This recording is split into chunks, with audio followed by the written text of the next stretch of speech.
I'm trying to call up the list of participants. What have we got? Do we have a quorum? John, Diane, Patrick. Yeah, we do. Philip, 4. We have a quorum. All right. I will. Do we have people from the Regina, in the Town TV participant chat? list at the bottom, do you have claim host? I see that for me. Try that. Too. Yeah. Just take over, Regina. Yeah. All right. So I'm going to call the meeting to order at 6:12 after some technical difficulties. We do have a quorum. Item number 1 on the agenda is audience for visitors who are here to talk about anything besides what's on the agenda. Is there anyone who'd like to speak? Struthers, it's just coming up as Struthers. Hold on. Struthers, you have the floor. Hello, good evening. My name is Jason Struthers. I've been an Essex resident on Taft Street for just shy of 40 years now. And I wanted to address the board this evening because I would like to apply for a temporary variance and a permit to conduct commercial operations on my property. Did we see a letter from you earlier in the last couple of weeks? I believe Robin did forward something. I put together a quick proposal just to outline what the premise was, and yeah, I don't know if that's been entered into the record or whatnot. Maybe you can give us a quick overview, just a couple of minutes. But I'm thinking there are a few other players involved. One is possibly the zoning board, and the other is possibly the trustees.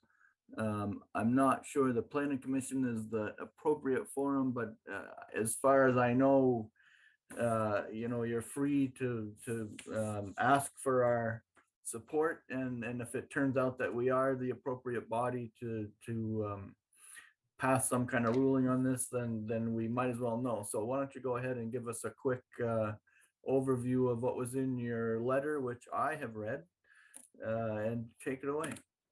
Thank you. Well, for the past 2 seasons, I have successfully cultivated CBD bearing hemp in accordance with the Vermont AAFM, and I had a great deal of success with it. I was able to treat, I have a spinal cord injury,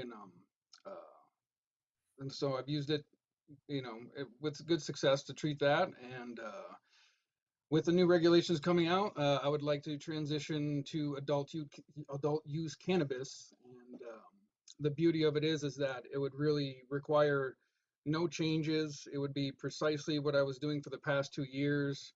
There would be no construction involved. And again, it would only be temporary. The reason why I'm asking for it is because with my spinal cord injury, to pack up and move and find a farm that is zoned properly is a daunting task in and of itself, let alone to start a business. So this would give me a year to find a proper property, put my house on the market, and move. So essentially the issue is you live in a residential zone neighborhood, and you're not currently it's not zoned to allow you to have a in-home commercial business or something. My understanding from your letter was that the growing operation is already in existence at some capacity and properly fenced and secure and video cameraed and all the rest of the things that recording in progress that are required, and that this would simply be an expansion of your existing operations beyond what's allowed for residential use. Essentially, it would just allow me to sell my product to a wholesaler. That I wouldn't be opening a retail of any. I would be a cultivator, and I would be selling directly to a wholesaler who then distributes and packages it in a different business. Yeah, so the trick is for us, and Robin, maybe you can correct me if I'm wrong, but I don't know that we can sort of spot zone something if the rules are in place now. We aren't the right group to say, okay, fine. It's more of a operational thing, not a change in zoning. Am I getting that right, Robin? Because I mean, I don't have a personal problem with it as a planning commissioner, except I don't have any way to make that legal. I don't think we can't just rezone a parcel or a neighborhood for this kind of thing just because somebody asks us to. That's correct, John. And also, the town did vote to permit retail cannabis. It can't happen in any form if it meets all the other standards of a business opening up. And it's October 1st this year. Anything that goes beyond retail is solely controlled by the state, as far as I understand. So we would have no control whatsoever over anything other than retail cannabis. So I'm just trying to do this for, is it Mr. Struthers here? Sorry, Jason, I didn't Jason, realize that. Okay, sorry, I just keep seeing the last name. So what just I'm for trying to labels. figure out here is how you would go about it and who you talk to it. And so let's just say you went to the zoning board and got permission to operate a commercial facility on your parcel, and we don't care what it is at this point. It could be a barber shop. We don't care. Sure. Although, Well, John, can I just ask? There's no traffic, there's no parking, there's no visitors, there's nobody, right? So Nothing. if the zoning board were to allow this, is it allowable for him to do it, Robin? No, No, he still has to get approval from the state. still needs it from the state. Yeah, if he's growing to wholesale, he needs approval from the state. So the question I was going to ask is not so much a business operation. I understand you're going to sell wholesale, but it's setting up a small agricultural business as well, right? So is it not so much that you, as a commissioner, zoning area, I mean, I'm also looking at my other planning commissioners as well, that it's not so much opening a business of sorts, but it's asking for permission to grow agriculture at a larger scale. And the other question I had for you, Jason, was the letter said that you were looking to go up to 1,000 feet, but you had previously done it the past 2-year growing seasons. Is the 1,000 feet expanding up to 1,000 feet? So you had a smaller operation previously, or are you No, it's going to currently it would be a significant reduction. Actually, I'm currently, my application is for 0.3 acres and 70 pounds. So that's what I'm currently allowed to cultivate for my personal use. Really? I thought it was Correct. 4 plants. Is that's a Well, this is CBD bearing hemp that I'm talking about. Okay. Yeah, that was This the is other point of federally- clarity that I wanted to ask. This Yeah. is federally legal. It's legal on the federal scale. That hemp is CBD. It's legal on the federal scale. Yeah. So there's no regulations in that. So what I would be Right. doing is I would be applying for the licensure through the state, which is a very intense process. I have to pass a Vermont criminal background check, a federal criminal background check. I have to submit my fingerprints. The Cannabis Control Board has to approve it. So those are the state agencies that would require me to. And so if it's okay with the state level, what Then are yeah. we preventing? Are we preventing the agriculture? I can't imagine they prevent agricultural use of something. I have to refer to the document that I forward as well, but in the guidelines, it's not even considered an agricultural product. Huh. I don't know how they're going to Interesting. classify it, but for taxation purposes, otherwise they wouldn't be able to tax it. So So the if I was government- growing sunflowers in the backyard and happen to sell the seeds to somebody, would I have the same problem? Or no. what's the- Well, so- I don't know. I don't know. So Robin, Robin, can you clarify for us what the planning commission is being asked here? Because it doesn't sound like we have a problem. You know, once he gets his approvals at the state level, why are we involved? Well, the only control that a municipality has over retail cannabis is zoning. Any real But he's not retail doing business, retail cannabis. right, has to meet the same standards as anybody So else. I'm not, I mean, my In understanding. terms of wholesaling, plan it is doesn't that- seem at this point in time that we have any control if he gets. Yeah, approved the by hemp state. plan has no, I mean, you gotta go do something to it before it's doing anything, right? Well, my question actually is not what he's selling or what he plans to grow. It's more of, does our zoning allow to have a retail establishment or a wholesale establishment in a residential area? I mean, that's the nut of the whole thing is, Yeah. are we going to allow a retail or wholesale thing in a residential area? Yeah, I don't know that it qualifies as a retail establishment, so It if you're doesn't. trying to wholesale something, Recording mean- stopped. Yeah, I think my understanding is that, I think, Jason, you're in the R1, and I believe Correct. you need a zoning variance granted Yes. in order to have that operation. Yes. And in emails with Robin, Robin said that that's strictly a zoning board thing, that the zoning board will grant the variance if allowed. Okay. That's my understanding, Robin. I was correct me, advised but to address you I, guys yeah. and see if it was even something you guys would entertain.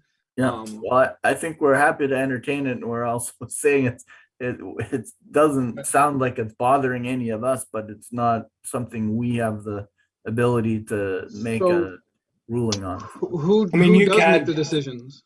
Well, just, you can't have a business at your house, but we can't I mean, approve.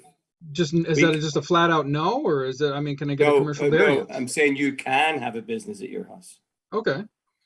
So You have that's to promising. apply for that, but we cannot approve growing and selling of wholesale cannabis. That's the state and the state only. So he gets a variance from the zoning board if he needs one, and he gets a authorization and license from the state in order to do this, Yeah. and he's fine. Right. From my understanding, I've been talking with Tim Fair, Vermont Cannabis Solutions, and he deals with the rules every day. He said that really the bottleneck for me is the residential zoning. I qualify in every way with the state and the Cannabis Control Board and the FBI and all the hard parts, but I need to address that with the zoning board specifically. Yeah, sorry, just, we permit a business in a residential district as long as it doesn't change the appearance of the property, and as long as it doesn't mean that a lot of people are coming to the property. It has to keep with the character of the neighborhood. hmm You know, often people will, you know, it's a bit different what you're saying. There's some people, I think they're graphic designers, they're software developers. They Yeah. basically have an office in their house, and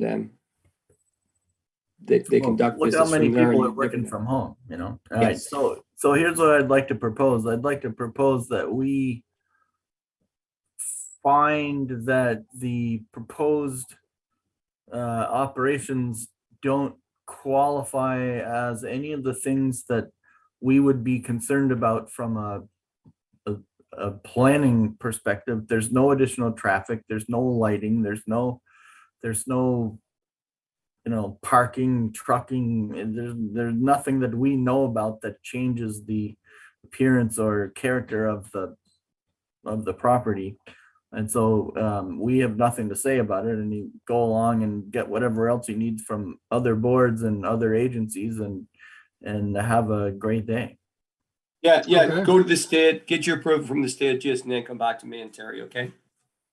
Okay, that's great. That's good news. I really appreciate your luck. time. Awesome. Thank Thank you. you, Jason. Thank Have a good you. evening. Thank you Yeah. for your time and consideration. Bye.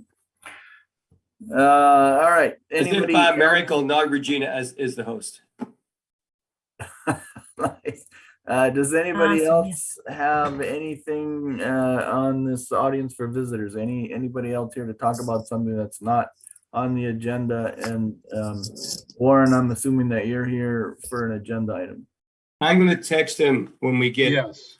ready Okay. to start. Are we still here? If he hadn't been here, I was gonna text him when we get ready to discuss No, 719. I'm here, and yeah, I'm here for the landscape portion of the LDC. Whenever you're ready for that, I'm just here representing the tree advisory committee and me as the tree warden. Nice. But whenever you're ready. Okay. Item 2, additions or amendments to the agenda. Do we have any, Robin? No, not from here. Good.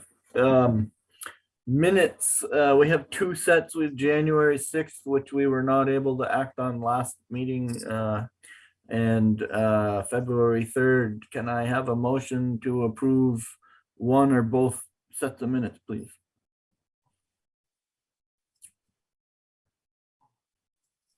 So move for both sets of minutes. Can I just interrupt real quick? Sorry. Yeah. Robin, you want to start the recording again because it got kicked off when you switched over to host. Oh. Thank you. No, I tried and it said, please ask the host to give you permission to record. So I guess you're gonna have to record. Sorry, I should have just done that. I love computers. Recording in progress. Perfect. All right. We're being recorded. Perfect.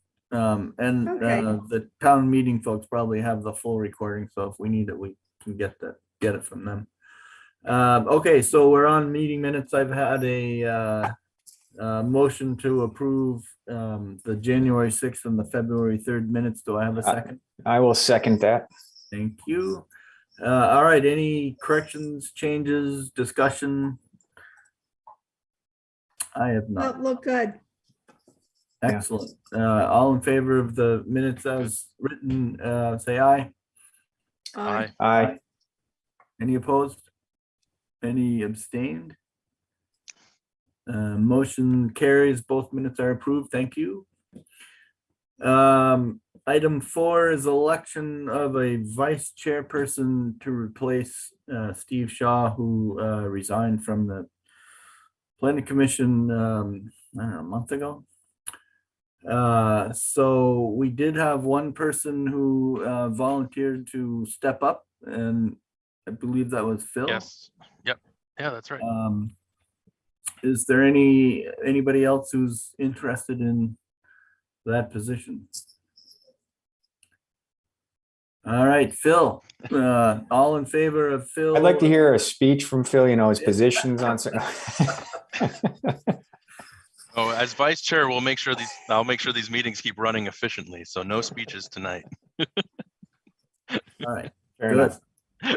enough. I will, so Phil has been, he should be officially nominated. I will officially nominate Phil. I can second that nomination. Thank If you. that needs to happen. Thank you. Patrick. Any further discussion? All right, all in favor of Phil as the new vice chairperson of the Essex Junction Planning Commission, say aye. Aye. Aye. Aye. Any opposed? Abstained? Motion carries. Welcome, Phil. Thank you. Thank you for your future service. All right. Item 5 is the work session. So now we're ready for Regina, our hostess tonight. We will continue the updates of the land development code. She sent us quite a pile of chapters this past week. So Regina, why don't I let you take over and you can kind of get us going on all of the different chapters and where the updates stand and what we're ready to talk about tonight. Okay, awesome. So yeah, the chapters that you got in your email are pretty much good to go with the exception of some discussion items that I sort of have flagged throughout. The one other thing I wanted to mention is that we did talk with Chelsea and Jim Jutros about a little bit of an alternative or maybe more specific plan associated with accepting public infrastructure. And so all of that is not worked in yet. And I'm hoping we can just sort of like put that as an appendix because it really can be tied to every kind of public infrastructure as opposed to us having to like call out that process in the 20 different places where it might be. So just so you know, that has not been dropped off the planet. Chelsea's got that information and Chelsea and Rick actually. So when they look at that and if they think it works for them, then we can kind of figure out how to get it incorporated. Outside of that, we do have some comments from Nick and Warren. So John, it's totally fine for me if we just go straight to 719, if that works for the rest of I was you. gonna suggest that so we can let Yeah. Warren have his shot here and then, yeah. Good. Okay, so Well- I'll share the chapter and go to the places that Warren's then going to talk about. Does that help? That's, Okay, yeah. awesome. Mhm. Okay, so we're in 719 and the first topic is part B here where Chelsea suggested incorporating some low impact green infrastructure. And so Warren, that's I think your first talking point. Yeah, we looked at this and it's fine. You know, we agreed to stormwater infrastructure being proposed and being able to be used in development projects, both new and sometimes even existing. Depends on what's put in front of the planning commission. As long as it works well with the rest of the infrastructure around it. And one of the things that concerns us is we want to make sure that the planning commission as well as wastewater understands that there's a maintenance aspect to taking care of the rain gardens and other proposed stormwater infrastructure, and that the village is aware of the fact that this could require more maintenance from personnel within the village, whether it comes from wastewater in Chelsea or it falls to Rick. But I know from my dealings with this in Burlington that it needs to be addressed so that it continues. Once it's put in place, it's going to need some maintenance so it looks attractive.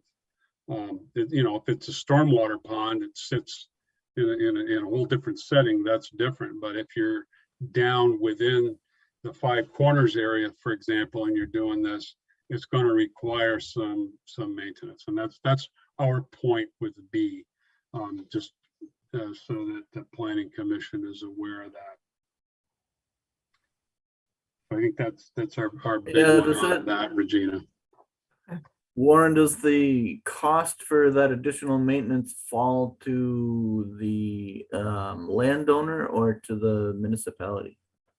If it's put in the public right of way, which a lot of it is, it's on public property, it's going to fall to the municipality.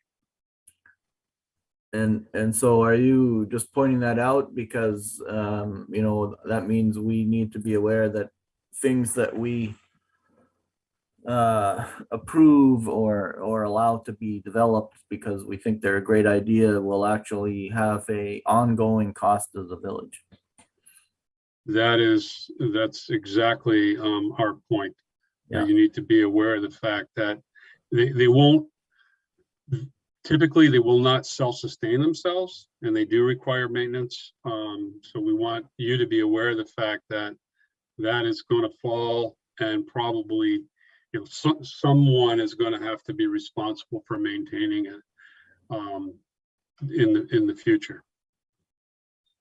And do we flag as a matter of course of action during, I mean, we're developing these proposed changes. We need to approve them and then the trustees need to approve them. So do we essentially put a little red star next to this one and say, by the way, trustees, this is this is like accepting a new street here, except it comes with living things in it and you're gonna have to be Right. willing. So, I mean, so for example, with the things that with the tree care part of this that the village is dealing with us, is there is a budget within Rick at Public Works purview that we have to maintain the trees in the public right of way, whether that's pruning, removal, planting, etc. Something similar to that needs to be recognized for the future stormwater rain garden scenarios that the village accepts into its public right of ways. So that's what the planning commission needs to be aware of, that you might go back to wastewater or to public works and say, do you have a way or do you have a means to maintain this, whether you're going to hire someone to do it or there's staff currently in place that can do the maintenance. That's And currently a lot of that staff, half of that staff is sitting on the camera here with us and it's all volunteer, right? So I hear you. But it's a point that we just want to recognize it, and then because it's going to happen at some point, so we just want to.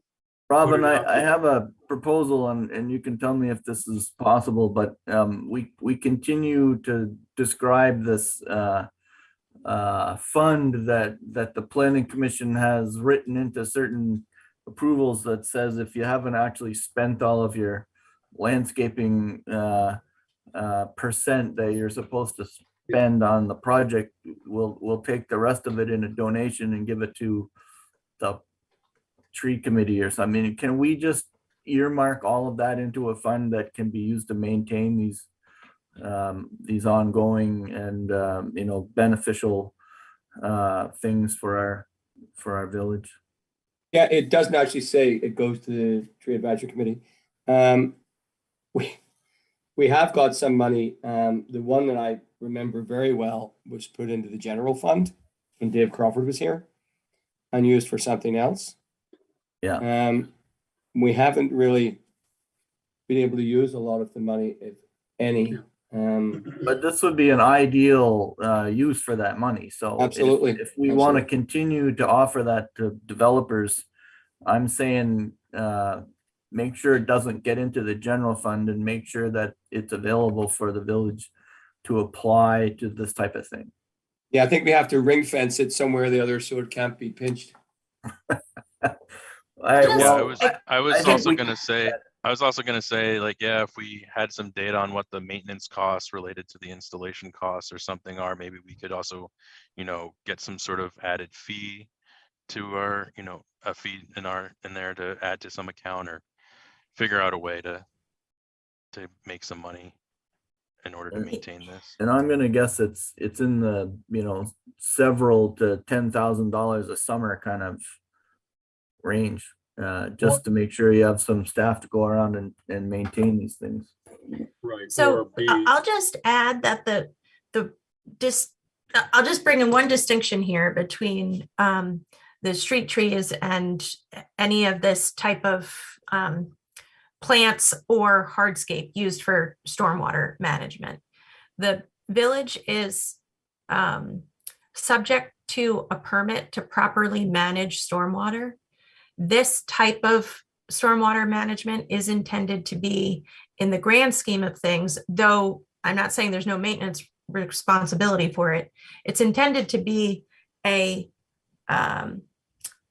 less of a cost burden than some of the other ways that you can manage stormwater with some more, gray infrastructure types of improvements.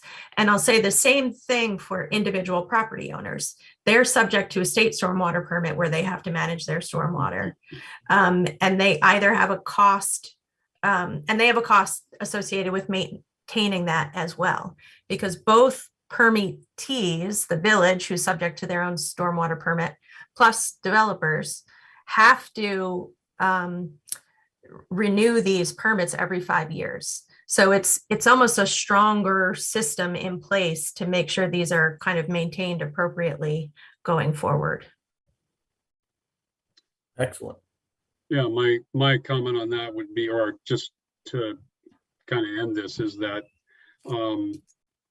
it would make sense to me under the management end of this that it would fall to Chelsea, because most of the work here is making sure that the plants put in there remain and the weeds that'll grow around them are pulled, and somebody that goes in to do the maintenance knows what they're doing. And currently, I don't think it's going to take a lot of work now, but if it should grow, it's an important point, because it becomes, if it's more in the inner part of the village, it becomes an aesthetic thing and how it looks. So that is Nick and my only reason for just highlighting this in the memo to you. Thank you. And I'm sure if we're not happy with something, we're gonna complain to you guys first. So, like, what's going on with that rain garden? What can we do about that? Chelsea. That's what we were thinking. So the next section, this really was just a question from me, and so thanks for confirming. So now we're going to refer to the Vermont Tree Selection Guide from the Vermont Urban and Community Forestry Program, and we are just going to delete all of this sort of older, out-of-date list of trees from here. So yeah, right. That was our request on that. And when I read your notes, I mean, we really didn't even need to put this in here because you've already mentioned it. Okay. And so that's what we want to do here. Is, so I don't know what you think about that. As the Planning Commission, that is, if you're good with it. Was there any issue with that? I don't think so, but. Yeah, I'm not sure if this is a professional interest or a planning commission interest, but it would be great to have my hands on that list. And so it's always been in the book, which is nice, but as long as it's easy for us to reference or somebody to reference, I think that would be great. Yeah, that guide is easy to find on the Urban Community Forestry website. Perfect. Robin, can we get a link in there? Will it be basically some you kind of? You could put a link in there if you wanted to, Regina. Yeah. Yeah, a link's a great idea. I think a link would be great. Yeah. Excellent. All right. What else you got? Super. Then the last section here, so this talks about a performance bond. It requires the developer typically to put forward the same cost of the landscaping that they have to put the landscaping in. It asks for a surety, a bond, essentially, to put that same amount of money up and hold it for 2 years. And so that if the initial plantings fail, there's money there to replace them. But I won't put words in Warren's mouth. Your turn. Oh, well, no, the thing that was brought to our eye was this 2-year guarantee period, when we thought that if you back up and go under E, landscaping, number 4, general requirements. We can get to that. Everyone can see. Right here. B, right? Yeah, B. All plantings shown on the approved site plan shall be maintained by the property owner in a vigorous growing condition throughout the duration of use. And if not, they will be replaced. Now, one of the questions here, duration of use for the original property owner, or can we pass that on to future property owners? It's a condition of approval for the parcel, so I don't think ownership has anything to do with it. Doesn't, so it stays with the property. Yeah. Is that correct? That's the way I And would. then so we were confused when you go to the performance bond where it says 2 years, and then you come back to that where it's basically duration of the property. Is that a conflict or not, or am I not reading it correctly? I appreciate what you're saying, because really you're saying once we agree that this is part of your project development, just like a structure, you've got to keep it there. It's got to be Right, there. you need to maintain it. So the bond is a tricky one because people don't like letting their money get tied up. And 2 years, even 2 year, a bond of, for 2 years is still painful, but it does send conflicting messages. So John? Yeah. If we actually, if Georgina can go back up there, if we deleted the for time of use, it just says that we maintain in a viable state, period. How would that, I don't see that there'd be a confusion. If it's the property owner maintains in a vigorous growing condition, period. Throughout the duration of use, I don't see that we need that. Just say that you're going to keep this thing alive as long as you can. So in theory, if a tree on your property dies, big deal because it's not covered by a permit. But if a tree on a recently permitted parcel dies that was approved as a landscape plan, the village can go tell them, the property owner or whoever it is, to go replace the tree. Well, I seem to recall that somewhere in our regulations it says that if you've been permitted or have a plan to have a tree, essentially you need to continue to have a tree or shrub or whatever is part of the plan, that you're supposed to maintain that plan. I don't know where in particular, but it's essentially said you're supposed to keep the plan going. So if the performance bond is to keep the plan going, in other words, the vegetation alive and thriving, isn't that the point?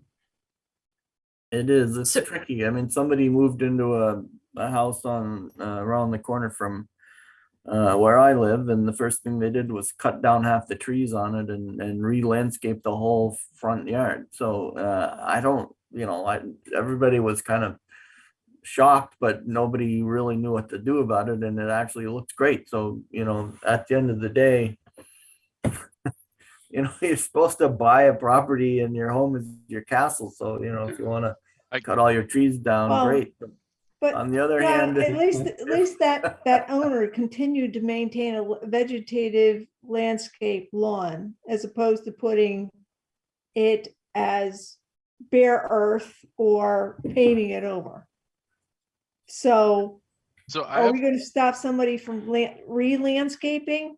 Believe me, there's a lot of homes here that probably need the 40 or 50-year-old shrubs done. The point is that if we're serious about all of this, then that means that we now have to basically issue a memo to the village property owners that says if you're touching your landscaping, you got to come get a permit. So can I just clarify? Yeah. Only certain levels of development are subject to this. Basically site plans and subdivisions. Oh. The slightly challenging thing is when a subdivision all of a sudden is 20 years old now, but basically single family homes are not subject to this rule. So basically this is saying any site plan that has come forward to you that you've approved and that landscaping plan that's on that, they've got to stick to that or they are subject to a zoning violation. Or they got to come in and say, here's my plan. Or they can amend it. Yeah. Yeah. My amend it, question, change. Yeah. My question is, what is our enforcement like ability in something like this, and how long does that take? Yeah, And I mean, I if we think have that, the money in bond, then like the town has the money to like take care of it if needed. And so, you know, my question is, The what is the enforcement landscaping, that's going to happen? that's a good question, but the landscaping bonds are even at 2 years, that really what the intent is there is, you plant your landscaping and 30% of it dies and they don't do anything about it. And then you go for the bond and say, okay, well, we'll replace it. So the theory is that after 2 years, the plants have kind of either died or have decided they're going to be fine, and whether they're vigorous or not, I don't know. That's kind of a period to figure out that they've been planted properly and that they're going to survive. I mean, if a plant survives a year, it's generally surviving, but, you know, it's, we got to be careful here. I'm thinking back, almost my first or second year, someone came to see Terry and myself. In their culture, their front door couldn't be shaded. And the subdivision that was approved had a street tree that threw shade over their front door. So we worked it out, and they took down that tree and they planted another one on the site that wouldn't shade their front door. But we're getting into strange things here. You know, if somebody has an evergreen shrub and wants to put in a deciduous one, do they need a permit? Where does it stop? If somebody has a house that's got red siding and they want to make it white, do they need a permit? We have to leave some of these things to, you know, personal choice. As you said, John, their home is their castle, you know? My thought with this development code landscaping piece here was, my brain has been not focusing on residential properties and neighborhoods as much as it was commercial properties. Am I wrong in thinking that on this or not? I don't think so. Makes more sense. I mean, I'm thinking this isn't your residential homeowner, like where John or I live or whoever, you know, it's more commercial properties. That's what I was thinking. Yeah, So, I'm thinking the same thing of like, you know, downtown, you know, in the village center, properties that are going up, landscaping there. And that's why I bring up the enforcement Right. thing. We have new buildings that did not meet what we approved currently, and we're still going through that process years later to try and get those buildings to what we approved or building. And so where does this go with landscaping? And if we have that bond, at least we have some money there to take care of the landscaping. Yeah. And I think our point here, as far as the tree advisory committee, is that we like the piece of saying, like in this section, where it's, as long as the person owns that as long as that property is land, we want the landscaping to be thriving forever. You know, and it's kind of, you know, do you do the 2-year thing on the bond, or do you go back to section B here into the maintenance, where all shown plantings on the approved site plan shall be maintained by the property owner in a vigorous growing condition, you know, throughout the duration of use. I agree with the duration of use, and yeah, and I agree with that as well. I mean, I want to be able to. I hope that we can enforce it. Maybe the thing to do is to add a sentence to the bond section that reminds them that they, despite the fact that your bond is expiring and your money's no longer tied up, you still have the obligation to maintain your approved plantings in you know, a vigorous growing condition throughout the duration of your use. And then you tie the two together, you remind them that, you know, the thing is, you can't hold the landscaping bond forever. You've got to put a window on that. Right. And but you can tell them that, you know, hey, we approved that planting plan, and it's just as important to us as the you know, the building that you put up, and you know, you need to maintain it as approved. Yeah, I mean, I'll let you folks figure that out. It was just something that we felt strongly about, and we were a little bit confused on the 2-year thing versus duration of the property. And however, whatever language works best, so it's going to be the best for the village of Essex Junction. That's what we're looking for. And while we have this highlighted, Regina, the last sentence on that, the commission may modify the planting requirements. Does that belong in the performance bond paragraph, or can we move that to something else? Yeah, you don't need it there, and I'm sure it exists Yeah. in throughout the rest of it already, but if that was saying I could modify the bond requirements, that might make sense to keep there, but I think that belongs somewhere else. Yeah. All right. Okay, I think that was it, Warren. Anything? Did I miss anything? No, I think that's it. I want to thank the planning commission for, your hard work on this. It's not just the landscape piece, it's the whole thing. There's a lot to it. And the tree advisory committee appreciates the opportunity to be able to get engaged with this. So in closing, I want to thank you for that. And so far, I mean, it looks good. You're doing a great job. Thank you. Thanks, Warren. We know you and your compatriots there are also working hard on your piece of it, and it's really helpful. So thank you so much. Oh, you're welcome. And we're, like you say, we're all volunteers. We're doing the best we can, and it's much appreciated by all. So thank you. Yeah, good to see you. Have a good night. You too. Bye. All right, Regina, keep driving. Where are we headed? Okay, so we can just start from the beginning. So you folks got chapter 2. That's the section on definitions. Diane has been able to sort of get through that chapter and give me some typos. I'm not feeling like I need to discuss anything in there, but unless anybody has anything in chapter 2 that they want me to go through.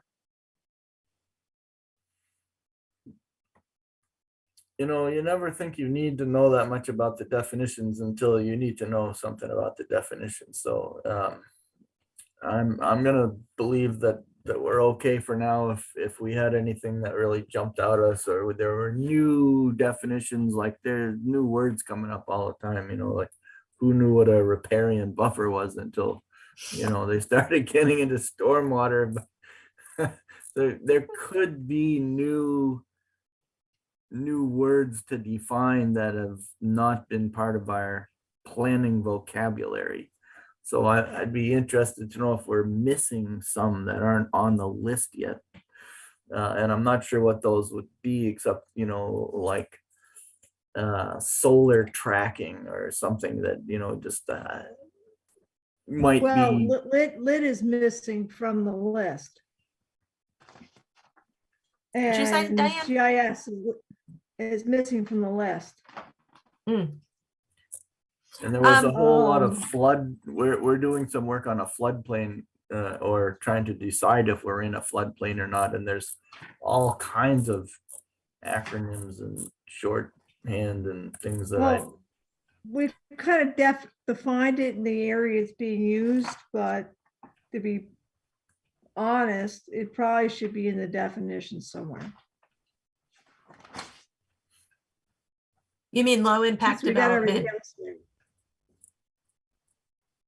and green stormwater infrastructure? Those two specifically, you mean? Yeah, those two specifically. I don't see them here as I'm paging through chapter 2. And I actually wrote a note to myself months ago in the handouts. Said, hey, and I'm not seeing them here. They're on page 25. Page 25. Want to give me a number? Because your pages and my pages don't jive.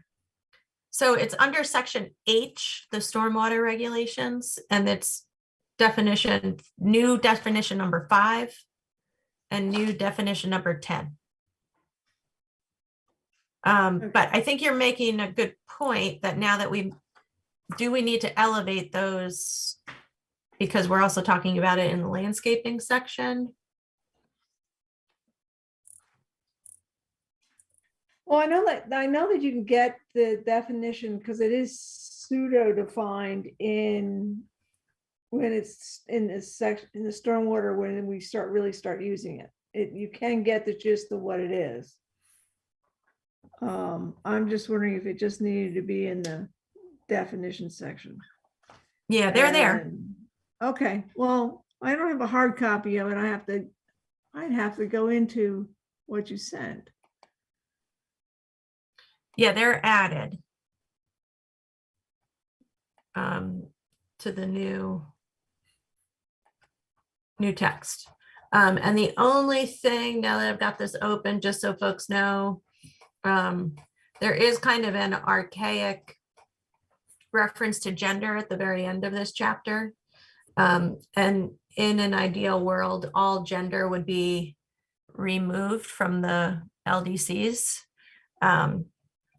And that's an enormous undertaking and not likely something I'm going to be able to do, just so you know. Yeah. Okay, so next is chapter 3.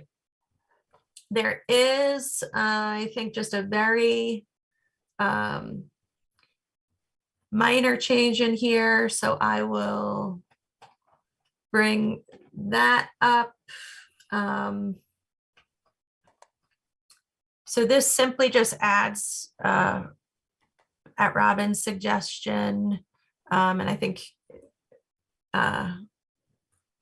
emailed with you folks about this long ago, just a sort of a little bit of framework of when you meet. So that seems fine. And then the only other thing in this chapter is just the addition of a water quality superintendent and what that role is. I have just an odd observation here, and I don't really know how to deal with it.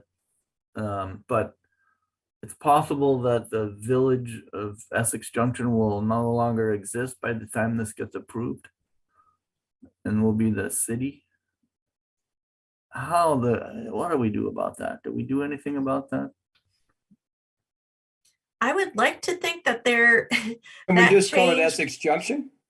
Can we just say Essex Junction throughout the document? Well, my point is that village is all over it's in almost every page. It's somewhere. So whatever happens, I would just put that up as a flag that, maybe you put a little sticky on your cover page and remind yourself to, before we actually publish this, that we come to some determination about what the resolution is. Yeah, because I have to imagine that there will be, like even from this page, for example, these titles are technically still these titles probably on the books.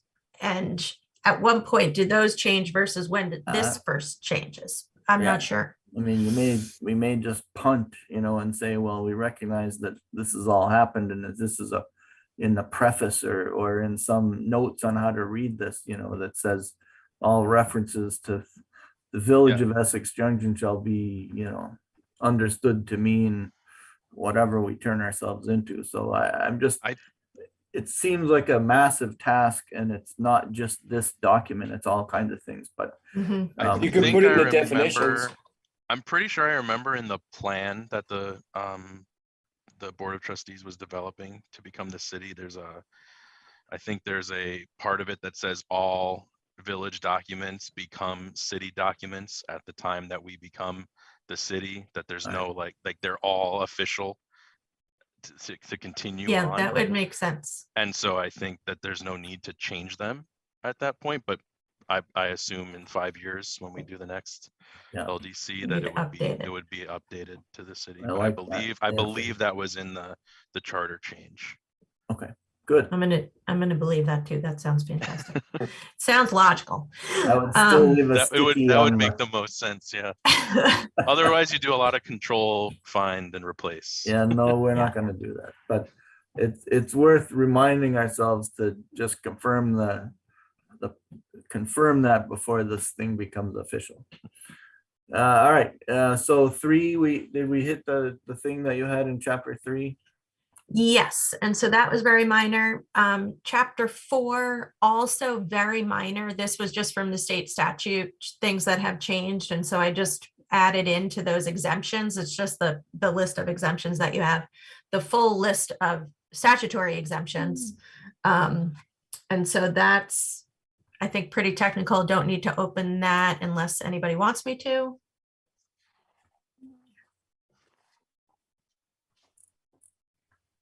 I'm okay with that. So All we're up right. to 5.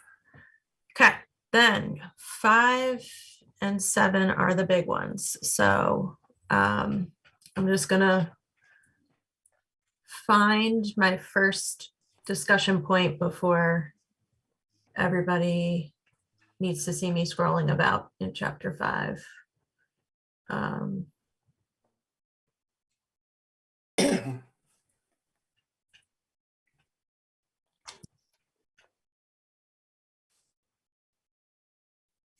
Okay, so I'm going to start us on accessory dwelling units. So there's both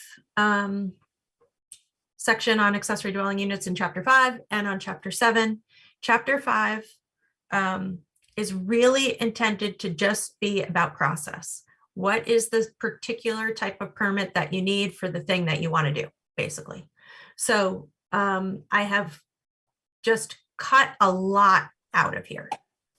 And a lot of it ends up just being over in 721. Also, just as a reminder, statute has changed slightly that you really can't treat these any differently than a single family home. So the Planning Commission really wouldn't be approving it in any way. It's really a zoning administrator approval. So that's basically what this says. Any issues, concerns?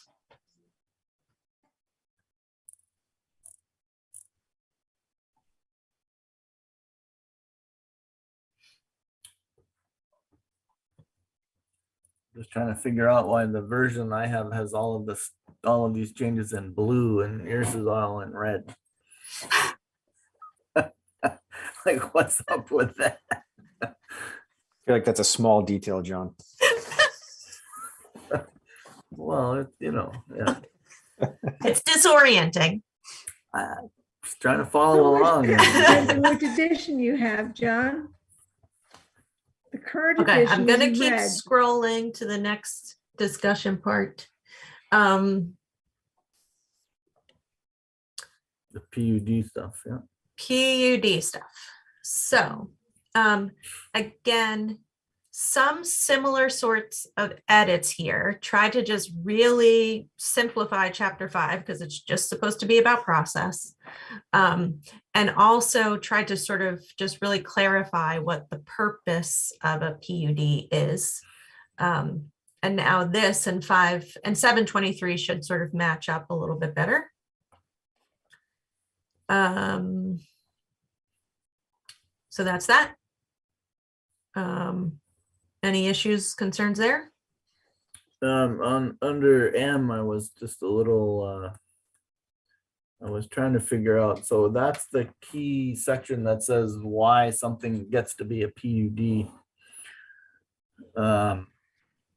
In this, Sort of. It's a little bit more in 723, I would say, but yeah. Well, so under M, the last sentence on that page, 46. In this way, the village may grant a developer desired flexibility.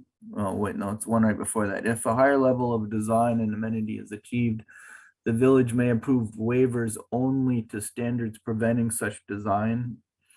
And I'm just a little concerned about that particular sentence, only in that,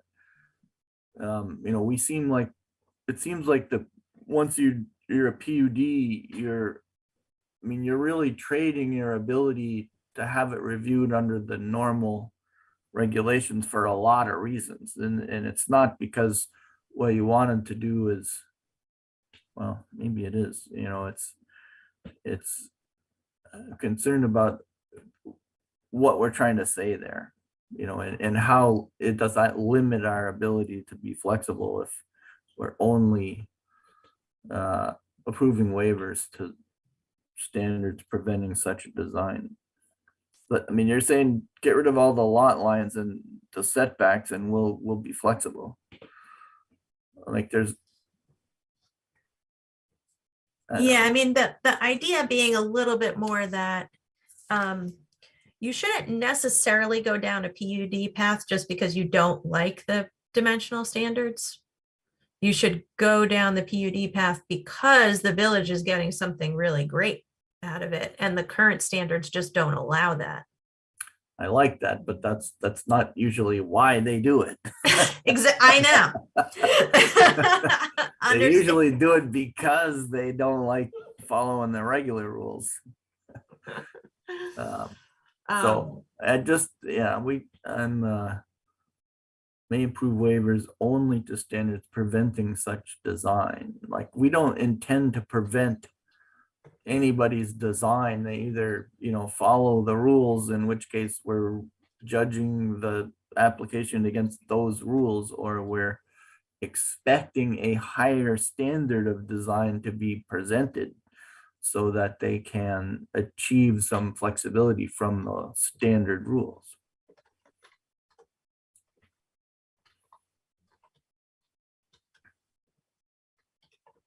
And we've had that come up on a couple of applications. It's like, well, why do you need to do this instead of, why do we need to approve this as a PUD? And if we don't like what you're trying to trade for that, we'll just have you develop it as a standard under the normal standards. And you have to prove to us why we should grant you a variance essentially from the normal standards.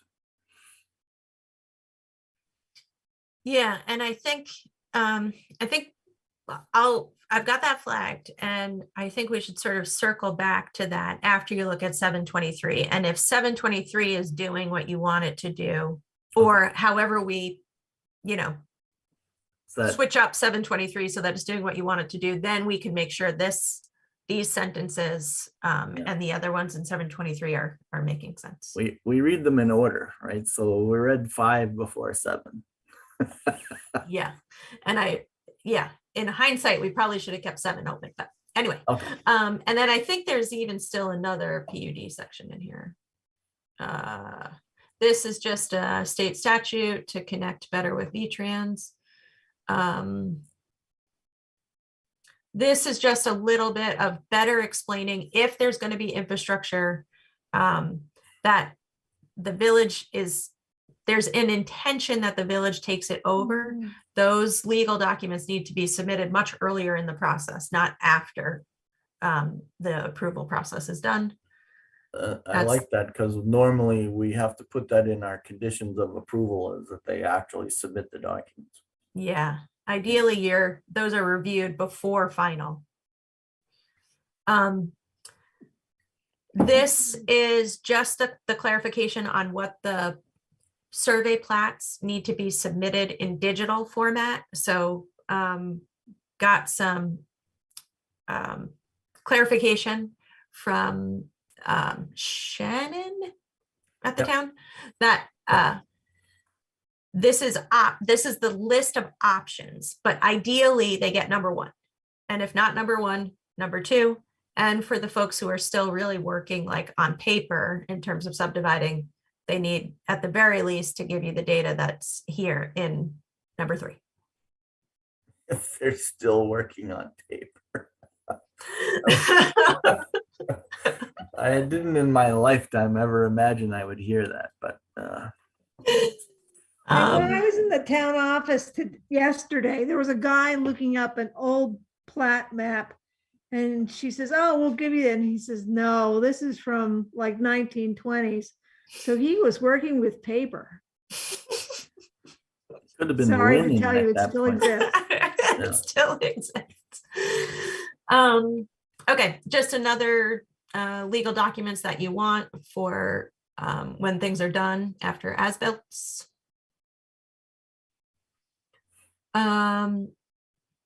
So we talked a little bit about who's the appropriate person for submitting wastewater applications depending on the size. I'm just simply sending folks over to the EPA rules because there's about 5 different types of designers, and what they can do is not as simple as saying, if you're a single family, if you're just doing a single family design, you should be this type of designer. If you're doing anything else, you should be more than that. It's much more complicated. So I think you want to just send people over to this. And as it exists today, people still need to get a state water and wastewater permit, even if you're connecting to municipal system. So it's, I think, fine to just reference this. I'm going to just keep scrolling unless anybody tells me to stop scrolling. All right. There's just some minor changes in there, mostly in terms of on the sort of public works side, they would like 10 days to review things instead of 7. Okay, so here we are, another PUD section. And basically what I'm doing is just taking out the standards. One, because these aren't really standards, it's just a list of stuff. But also, this isn't the place where standards should be. Those should be in section 7. So we'll get into more of that later. So for PUDs process, before or today, this says that preliminary development plan, so the step in between conceptual and final, is completely optional up to the applicant. I'm suggesting that when you review a PUD at conceptual, you can choose as the planning commission whether it's minor and small enough and they can go straight to final, or if you want to see it for a preliminary stage. Is there any other trigger like dollar value or number of acres involved or any of that kind of stuff? I didn't put anything in, but if there's something that is logical from the work that you've done or how you've defined anything between minor and major and other ways, we can add that in. Yeah, I don't know. I'm trying to keep it from being our decision, you know, like there are times when it's just so obvious that we shouldn't have to decide this in a matter of a couple hours after one viewing. You know, that gives really the applicant a tremendous amount of leverage to use kind of time and you know, other things to make us feel like we owe them approval or denial, and that's a lot of, you know, I've always felt that it's a little unfair that other review processes get as much time as they need, and yet once you're on camera under the lights of a public meeting, you're supposed to decide right there. And you know, that's I get the public part of it, but I don't think that leads to the best decision making or the review procedures.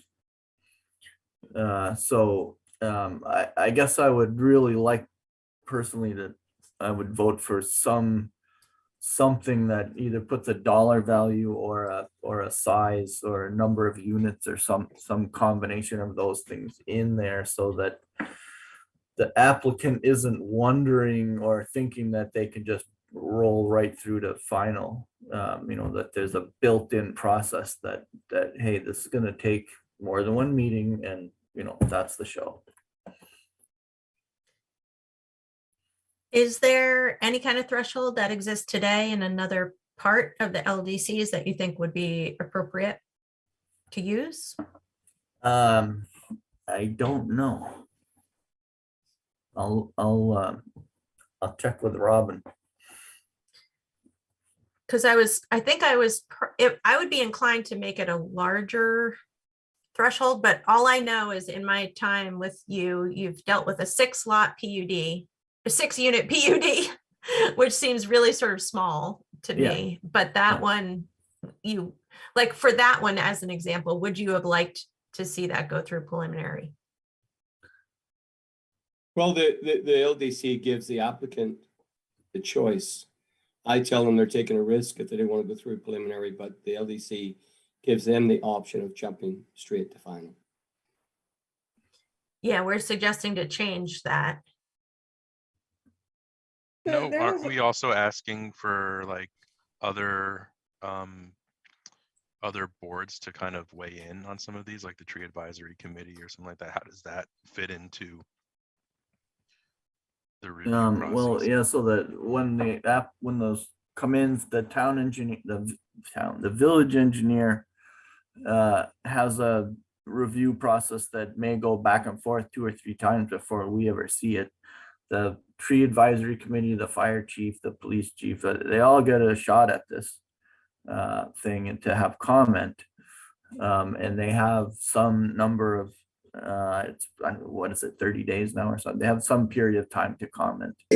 And then it can come right to us and we can be asked to approve or deny something on the spot. And I think I might suggest, I think there was something that's $1 million, and that's well, the threshold for when you need a registered architect, registered landscape architect.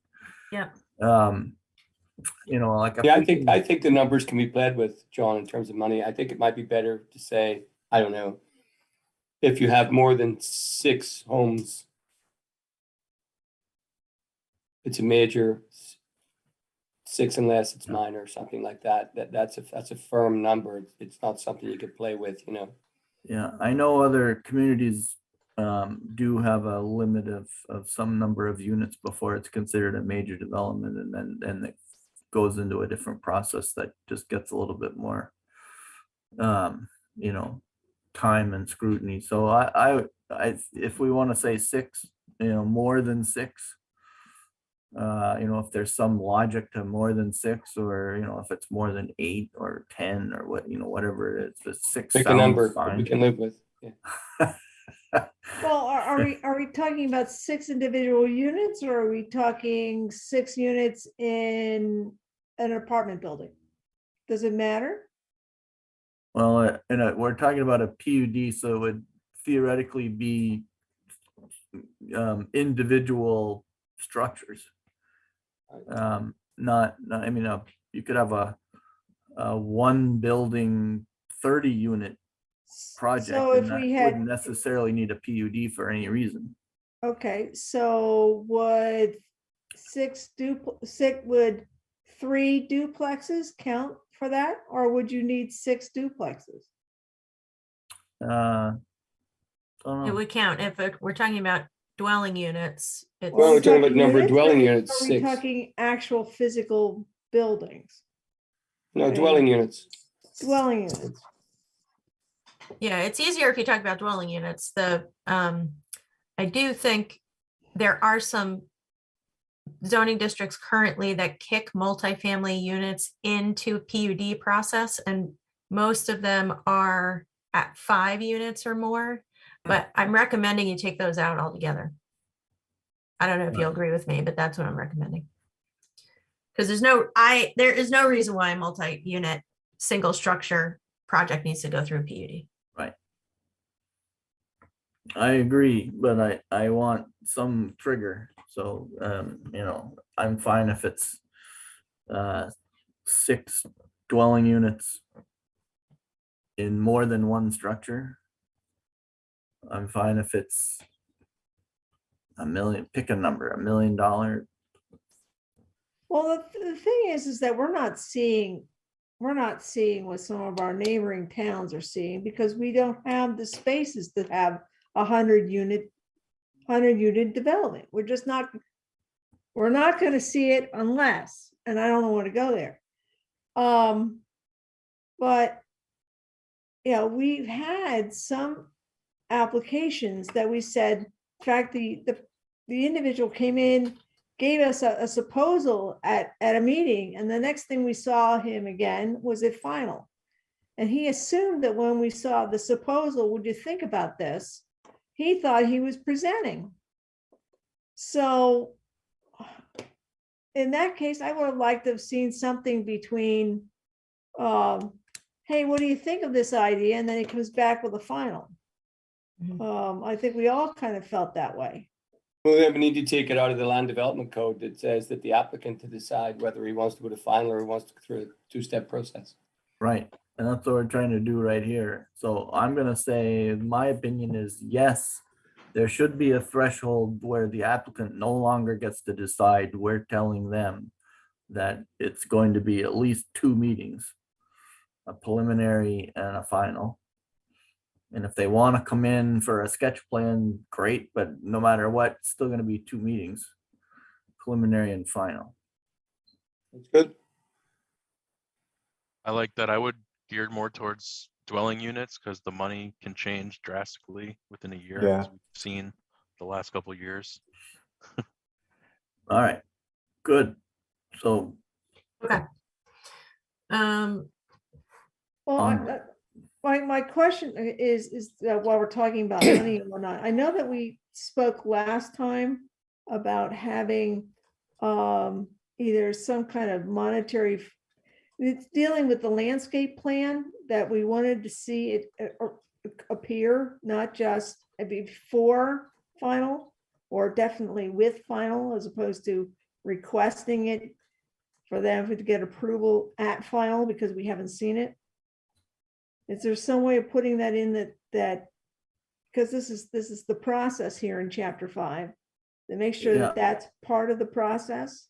I think that's a good one, Diane. I think that if your project is required to submit a landscaping plan and hits the threshold for the, having it done professionally, that be submitted prior to final. Like, that's a checklist item. You don't have it, you're not coming before us. Yeah, so I think Project's not that's, complete. And I don't recall when I read it today if that was in there or not. There is, it says that the submittal for the final plan has to have all the requirements of the preliminary plan, and a requirement for the There preliminary it is plan right has there. a detailed landscape plan by a landscape Yeah. design Yeah, professional, right there. which I know, I number think we 7. had talked about changing I don't remember if we decided it was going to be depending on the amount like we have, or just it needs to be a licensed landscape architect. It is triggered by a dollar amount at this point, I think.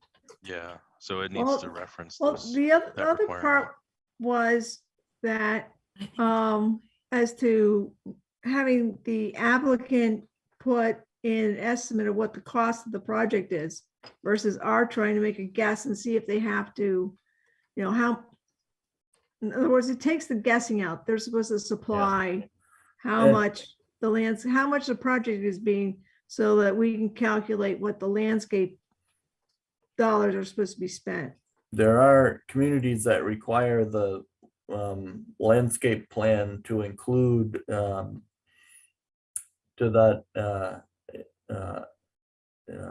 include a budget prepared by a nursery or the landscape architect that is basically shows the value that the commercial value of these plantings, so that they can say, well, we were required to have a $25,000, $50,000 landscaping plan, and here's our plan, and here's the budget that came with it.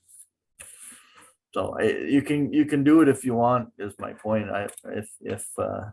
If we're concerned about that, that's fine. At some point we are trying to get down to money and value, and if they haven't met that, then they get to contribute to our maintenance our maintenance budget. Well, it's just that Yes, Regina, that's what I guess I'm looking for, is the landscape cost estimate, because we're doing a lot of supposals, and I'm going, this takes this out of the supposal and puts it into the hard copy. Yeah, I mean, I think it makes sense as a requirement, since your regulations require a certain percentage of the cost of construction. So it would be helpful to know the cost of construction and the cost of landscaping. The cost of landscaping is on the application. I'm looking at the one that we looked at for the Main Street Okay. development. I'd leave it right on in the LDC though. Yeah. And you know, is there a checklist that you're looking at the checklist, Phil? No, I'm looking at the actual developer's application. So a lot of times, you know, just to help them all keep track of all the things they're supposed to submit, there's a checklist. And, you know, that could be on the checklist if your plan, you know, if your project requires a professional, you know, landscape plan, you know, check the box. If you have that, then you need the cost estimate to go with it, check the box. Yeah, the checklist will have to be updated Yeah. based on all of these changes. Okay, so other thing added in here is just clearly defining that they have to actually request the waivers that they need. So that's added in here too. It could actually put that in preliminary also. It should be in preliminary also, actually. It would be pretty helpful for the applicant if it was in preliminary, so that they would have some gauge as to whether the planning commission was had any roadblocks there. You know, like if you think you're going to get a waiver for this and we don't think it's likely, then you know that's a trigger for them to really think about how, you know, what they're asking for, and there are other ways to do it without spending a ton of money going through all the engineering to get the final. Yeah, and then I think it should be in final as well, in case there's any changes to the specific waivers based on, you know. And that will that maybe discussion. also help the staff report identify all the things that need to be addressed by the planning commission when the project comes in front of them. Yep. Okay, I'm gonna scroll. Oh boy. Oh, This is just a question, just a technical question for Chelsea. Again, just in terms of process and what makes the most sense in here. These are, again, standards that shouldn't be in here. This, we sort of scratched our heads for a little while, but this is really pretty simple fix. The state threshold for stormwater for new development is changing from 1 acre impervious to a 1/2 acre impervious. So now this section talks about what you have to do if you're disturbing less than a 1/2 acre. And basically you've got to meet the erosion and sediment control handbook, basically is what it says. And then if you are disturbing, or sorry, creating more than a 1/2 acre, then you need a state permit. So that's how that's edited. that's a big difference. Yeah. Those state standards or state changes are going to go into play, I think, in July 2022. So by the time you get this done, it'll be changed at the state level. This is, we talked about this already, just that you want to sort of mimic what the state wetlands permit does. So I just made some edits in here to try to clarify that.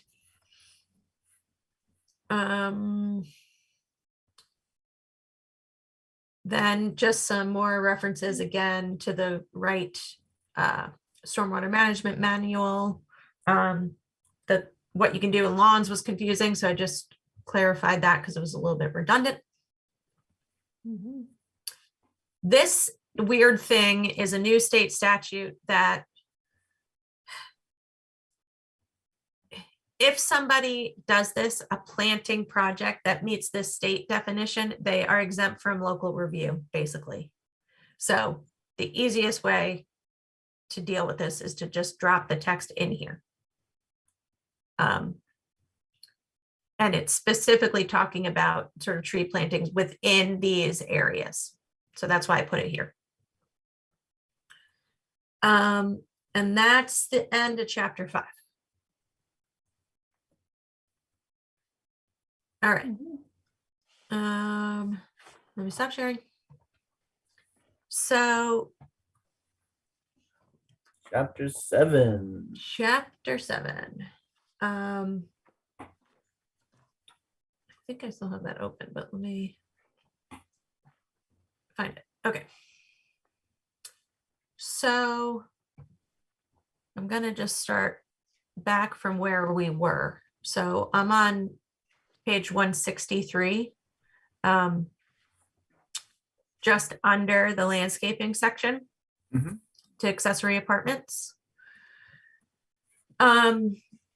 So a couple of things to discuss in here, but essentially, as we talked about last time, there is state statute change for accessory dwelling units. And the biggest change is that two big changes, essentially. One is that you have to have this or 900 square feet size in there, whichever is greater. So an accessory dwelling unit can be either 30% of the existing single family dwelling or 900 square feet, whichever is greater. Also, the other change in statute is just a clarification that if you're going to require owner occupancy, it can either be in the primary structure or the accessory dwelling unit. So that's been clarified here. Great, I like that, thank you. Yeah.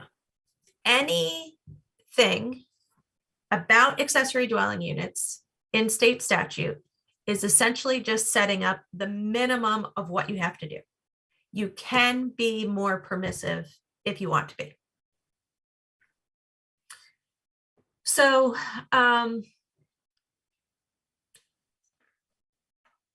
one thing I added in here is the specific language from statute, which is that it's small apartments within or appurtenant to existing single family dwellings.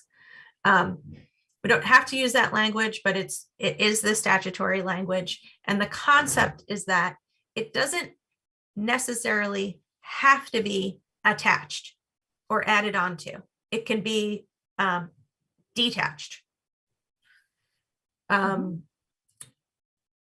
So that's added in there. Let's see. With how that's written, would that detached ADU need to fit within the existing requirement, like the existing setbacks, all the coverage, all the lot requirements within the particular zone? Is that how it would be? I'm trying to remember. Let me scroll down here because I made some edits to this to try to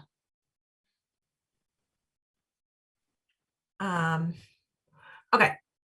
So an accessory apartment may be approved within an existing unattached structure or a new unattached structure, which is located on the same lot, if the following conditions are met.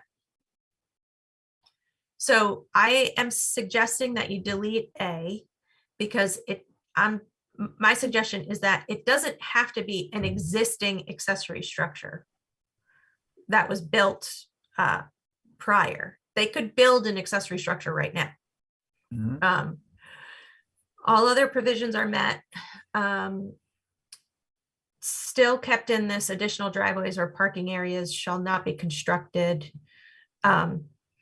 If an existing unattached structure is utilized as an accessory apartment, the single family dwelling shall not be eligible for an additional accessory apartment. So can't have two.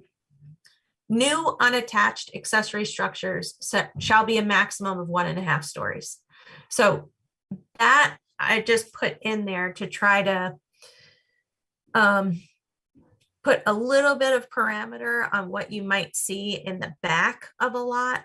Because I think one of the biggest concerns is if you end up putting a structure on the back of the lot that can be just as tall as the other structures. And it just, if you sort of feel like as a neighbor, you've got a new apartment looking down into your backyard.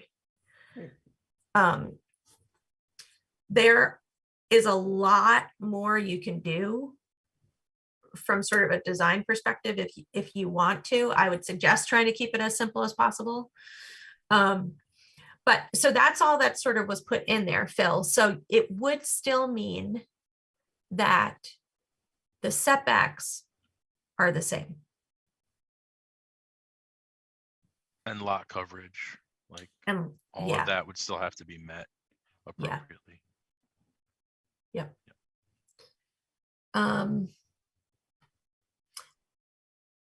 Then I kept in the owner occupancy requirement. We talked about this last time. I think most folks were in favor of keeping owner occupancy, but this was a meeting that Phil was having difficulty accessing and hearing everybody. So I just wanted to make sure that everybody saw his comments that he sent via email after the fact. And your point in here, Phil, is very true, that the owner occupancy can be really difficult for anybody in a state of transition or wants to leave and go do something interesting out of state for like a year. Like it creates a lot of challenges for folks. But it can also be a little bit tricky politically to pull the owner occupancy requirement. Well, let's say the owner goes abroad for a month. Is that void I mean, is there a time limit on that, or 2 months, or gets a sabbatical for a year and then comes back? I mean, these things happen. So what's the duration of? Yeah, I'm not sure that is defined right now. There also seems to be no way to enforce this. I don't know of any body that's going through. I mean, I know they're trying to get rental registrations, but we're not even getting rental registrations. So I don't see how there's no body that's going through making sure that the owners are living in these properties. So I heard from St. Albans City recently that they do an annual review of the homestead declarations. Yeah, that's what I was just going to say. Doesn't your homestead declaration define what your primary residence is? I mean, I don't know how often we would go through those. Like you said, the city of St. Albans does. I just on the rental registry note, I do believe the state is trying to put together a statewide rental registry list again this year, going through the state legislature. So that might be something. And it doesn't necessarily mean that we would have to go through the process, but if there became a property that somehow was, we were alerted to the fact that there was something amiss or suspected, then we could go do the research and figure it out and maybe have to enforce something. But and the other thing, just to remind folks, you don't have this chapter yet, chapter 6, but at the last meeting we talked about the potential of duplexes in R1 and R2. Those are your 2 zoning districts that you have right now, which don't allow duplexes. So I'm just bringing it up right now because if you want to allow duplexes in one or both of those zoning districts, whichever one, if it ends up in one of them, in that zoning district, you might as well leave in the owner occupied part of the ADU. And sort of only saying that because from an administrative perspective, there's really nothing that distinguishes the two once you allow duplexes in a residential area. Well, other than the size of the unit, right? Right. Yeah. It could be a bigger. A duplex would be a bigger, a larger unit than an ADU. Yeah, could be. Still would be subject to the lot dimension and the setbacks and all of that. And I don't know, I'm just thinking off the top of my head, isn't a duplex also those technically they are attached, right? You couldn't have a detached duplex. Yeah, that's true too.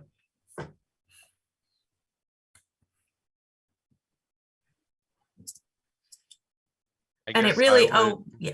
Sorry, go ahead, Phil. Sorry. Oh, no, go ahead. Yeah, was just going to add that essentially it can end up being a little bit of a head scratcher, but really it just comes down to the applicant. Like if they had the choice between duplexes were allowed there and ADUs were allowed there, it's really their choice to just choose which they're applying for and come forward and apply with it. And they've got to just meet the requirements of whichever one they're going to apply for. Right, whatever makes sense for their property that they're trying to do. Yeah. And so I was going to say, I would, to address my comments there, I would be in favor if there's wording that you could use that maybe within 2 years of leaving the property, or I don't know what that would be, but like I would be in favor of some sort of like grace period or something like that would allow someone to transition from the single family home.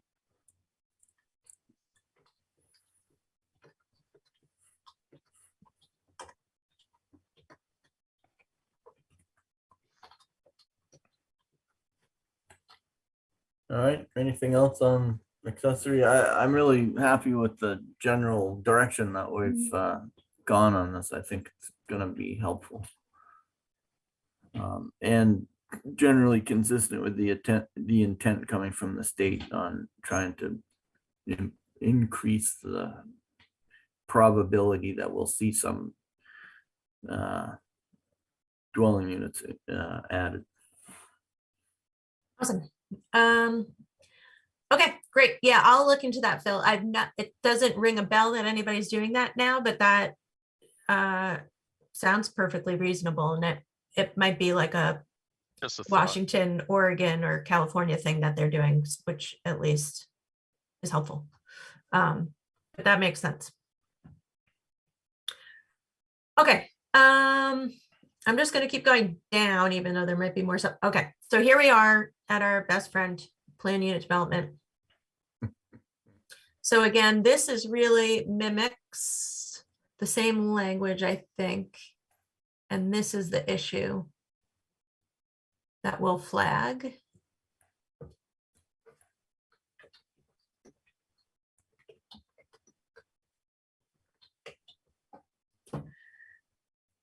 Okay. Yeah, so just one sort of big picture thing in here in the PUD sections. There's this distinction made sometimes that I'm not sure that it needs to be there, about whether you're in the R1 or the R2 zoning district, or those multifamily things that, again, I think I'm mostly recommending that you don't do that, but so this sentence doesn't need to be there. And I just want to clarify. So this whole first section of the plan unit development, it's really not talking at all about what you need in terms of waivers or the design that you're bringing forward. This part of the PUD section is really an incentivizing kind of program. So if the applicant does all these great things, then they can potentially get a density bonus. And I just want to clarify, is the density bonus only available in the R1 and the R2 zoning districts? Because I wasn't clear. I wasn't sure. I don't know why it wouldn't be possible in other districts. The way I read it, I agree. It looks like it's only R1 and R2, but yeah, I would say why not in all of them. Well, is it written that way previously because of the sentence that you're recommending of deletion just above? That previously we were only looking at PUDs in R1, R2, so then it gets further defined density bonuses in R1, R2 as it pertains to PUDs? Yeah, it might be. And I don't know if it just was sort of like an editing problem over time, because PUDs are allowed in a lot more districts than just R1 and R2. So yeah. So you're gonna strike both of those sentences. Yeah. I don't know. I guess the Well, second this one is kind of giving some yeah. context to how much. And there's nothing wrong with this sentence. It's just clearly spelling out a maximum density bonus in R1 and R2. And maybe that's fine. Maybe that's the only two districts where a maximum density bonus should be clarified. But okay. I'll think on that. If any change needed, PC is okay with bonus density in all districts.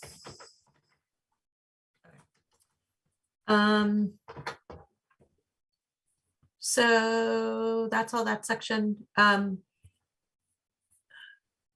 So this is one of the incentive things.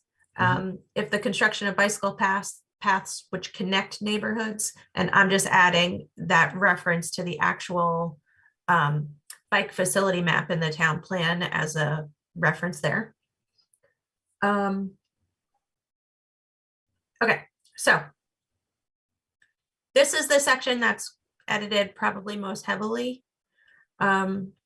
I tried to sort of, again, really marry these two concepts because they're supposed to be married, that if you're doing better design, you've got to be clear about what waivers you need for that better design. And then also clarifying, although this is not new language, this is what was in your chapter 5 earlier. The things that you can waive are lot coverage, setbacks, and parking. That's it. And then height may be waived, but really this was only in there for the industrial zoning district.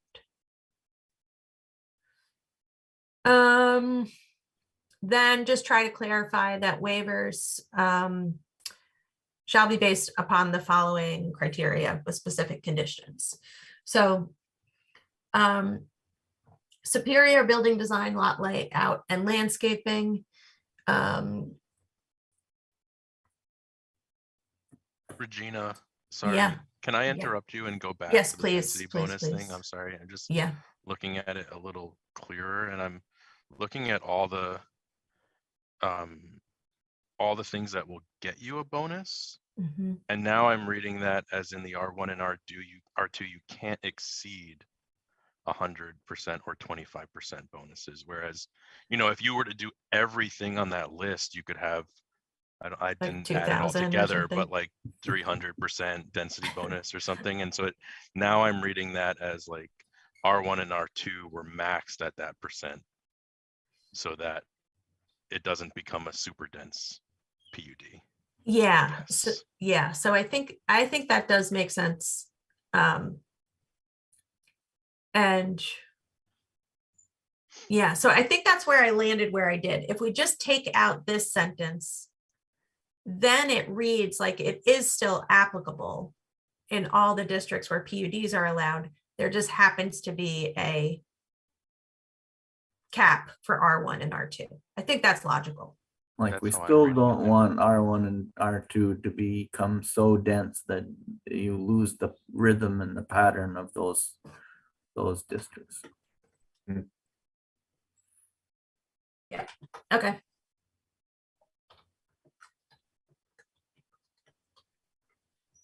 All right. I had a question on, it's in just the next page down, C. C, Is it C?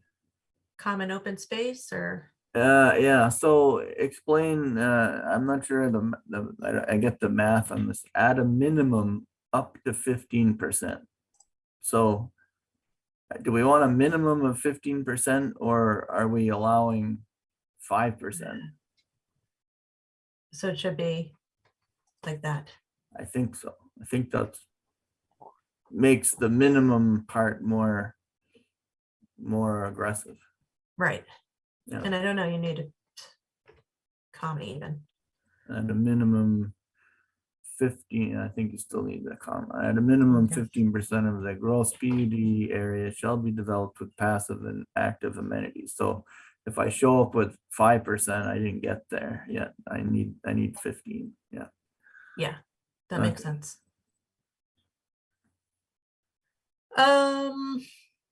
Solar. Yeah, so a lot of this looks like new text. It isn't. I just tried to put it all together in the right place. So, except that I did add this, I think. Amenities shall include at least one or more of the following, because this was one of the lists, John, that you felt like was just way too, like, not really required, kind of, in the way that it's originally worded. So I think this is this and the intro of this, Yep. which is the proposal shall include all of the following except for E and F, if not applicable. So they've got to do you're something. giving us in- landscaping with a architecture, landscape architect. You're giving us private open space. You're giving us common open common space, open space. You're giving varied us- building massing. yeah. And then these two are the ones that are not relevant, are You not could needed do unless it makes solar sense. and the land use intensity transition. I don't know that I've seen that one before. Is that? It's not new. It's been Oh. in there, but I think it was in there. I think, wait, I might be wrong about that. No, I think it was in there. I just am not sure if it's originally in this part or the multifamily part. Yeah. But I think the concept is that almost like if you think about from the village towards R1 and R2, like if the intensity of the development, either through height or It needs just to, an increased level of density, is coming Yeah. more towards the single family, there should be some acknowledgement of a transition between the two.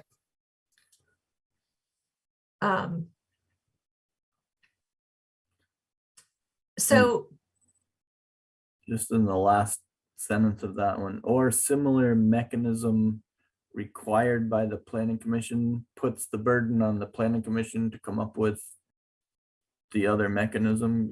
Can we say allowed or acceptable to the planning commission?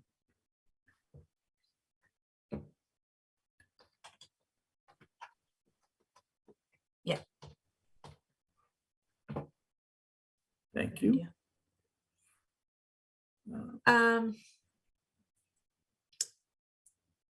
Not sure if this comment here is making sense to folks, but essentially this is, you've got this in there now.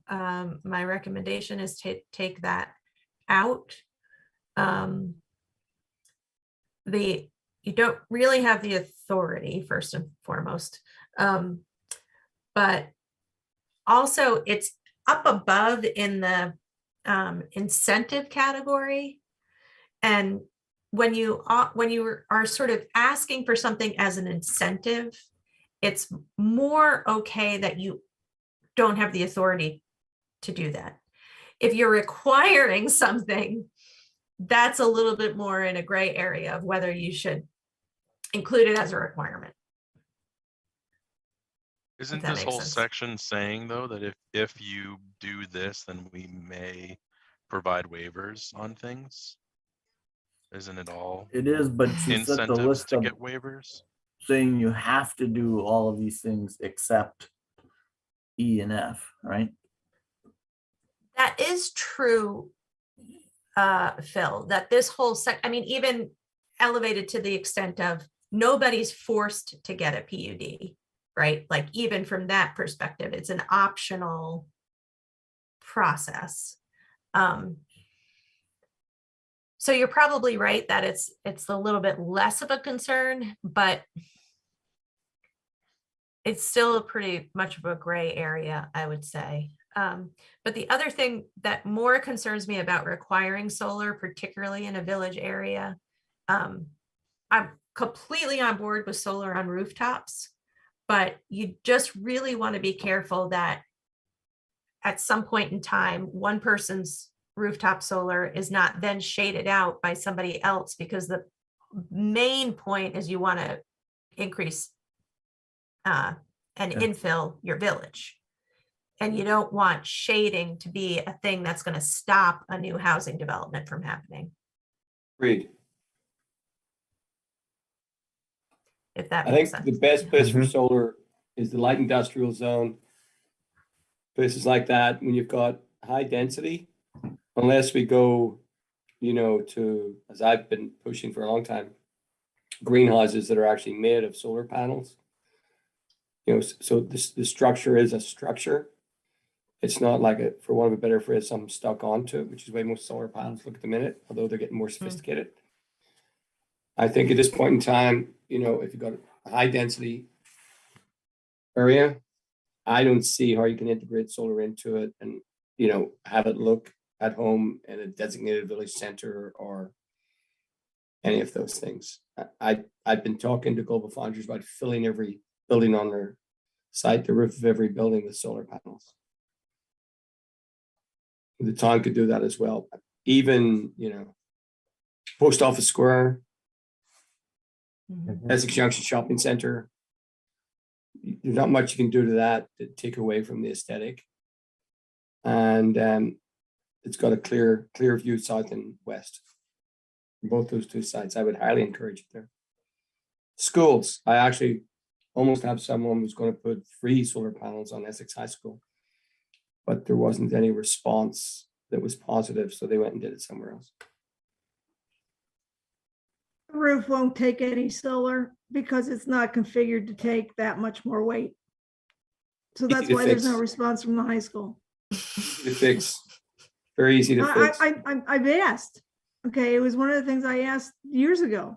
And it's not configured to take that much more weight.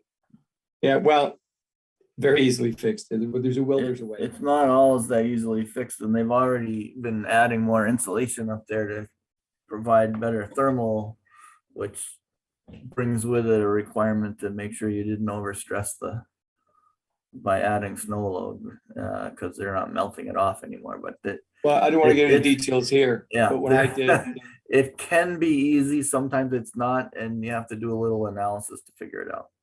when I did the old Blodgett building in Shelburne, we just put columns along the outside, connected it above the existing roof. That's not easy. That's way more than most people are willing to do to their structure. So I Well, said, there's a will, most there's a way. people in the village are now doing the rooftop solar because there's an incentive to do that. So you have a lot of rooftop solars going on. Yeah. And from what I can see so far, it does not aesthetically look detrimental when you're driving down the street. You have to actually sometimes look to see that Yeah, oh stop and yeah, see that's a it. solar panel. No, you're right, Dan. So, All I right, mean, so- it's possible. Do we need to, Be he's in or recommending that out we for E. delete that, and that's a standing question. I see what you're saying, and I'd be for getting rid of it. Mhm. I'm okay if it goes away. Okay. Mm, All right, so can we finish the PUD section, and then there was a section on bicycles back Yep. 60 pages or 50 pages that I thought you might explain to us. Okay. Yeah. Okay. So then here's just this. There's a couple of different things you do in the PUD: superior building and design. The other is provision of public open spaces and bike and pedestrian infrastructure. So hopefully that made sense. Wait, so that's a must. That's another must thing. To be considered a PUD, you must demonstrate site features and design that promotes. Features shall include at least one or more.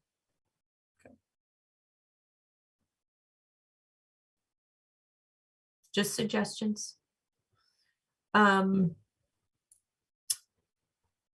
Joint or combined vehicular access with adjoining properties.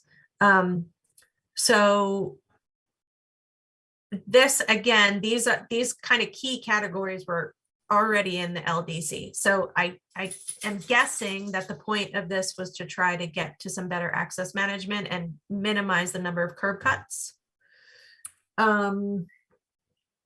Yeah, What's we've the had set? some pretty good success with doing that in Burlington, where let's say we had one project with the same owner, which was the key. They owned a property on College Street and their rear lot adjoined a property they owned on Main Street, and they connected them. And it was known only to the residents of both buildings, which had, become larger apartment buildings. So there were a fair amount of people there, but it really worked out well for them, as the residents of those buildings. Yeah.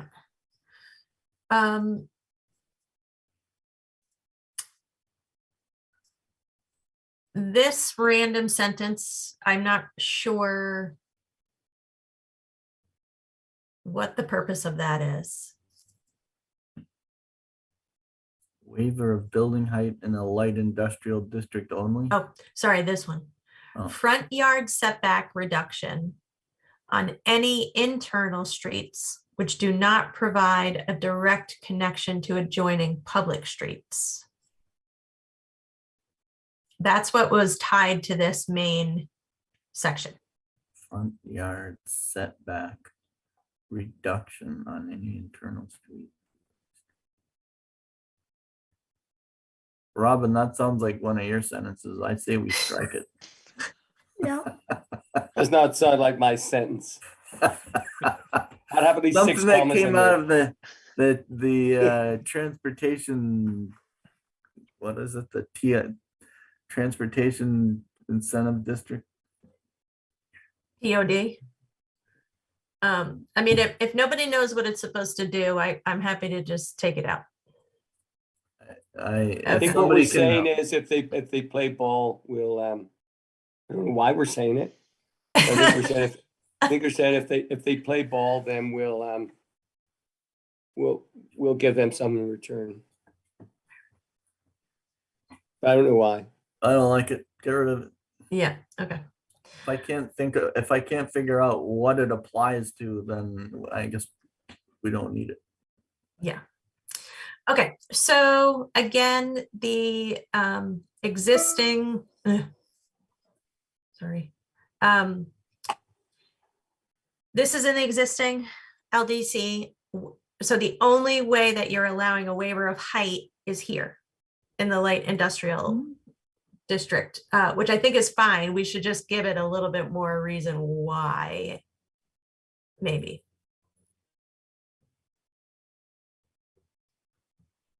That sounds like we're trying to incentivize the light industrial district to follow PUD or to participate in the PUD stuff. They're still in the PUD section. Well, yeah. If I recall correctly, okay, there had been a 6-story allowance in a lot of the districts, except the uproar happened and the trustees went down to 4. And the light industrial area was the only one that was still allowed to go to 6. But if you're going to do a light industrial building, let's say down at like former IBM Global Foundries, some of them are indeed at 6 or close to it. Only because that's the requirements of the business they're in, needs that expansion. So, the interesting part is that the light industrial area is actually across the street from ADL. And I don't know if we want that to be an automatic waiver up to 6. Yeah, I look at it as being Global Foundries and IBM are down the hill and next to the river. You really don't see the fact that they're 6 feet Yeah, because of I don't know that I think with those other provisions that are in there, which I think that intensity paragraph that we read might be able to soften or restrict whatever we're allowed. Like, we're not going to go from single family homes and a 1-story police station to a 6-story building.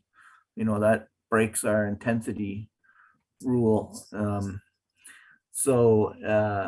I'm not sure, but if that's the only district we're allowing height waivers in, then I don't know, you need to make it its own section. You could have just said that back when you were talking about height waivers. You could just say light industrial district only. And then you wouldn't need this whole Right.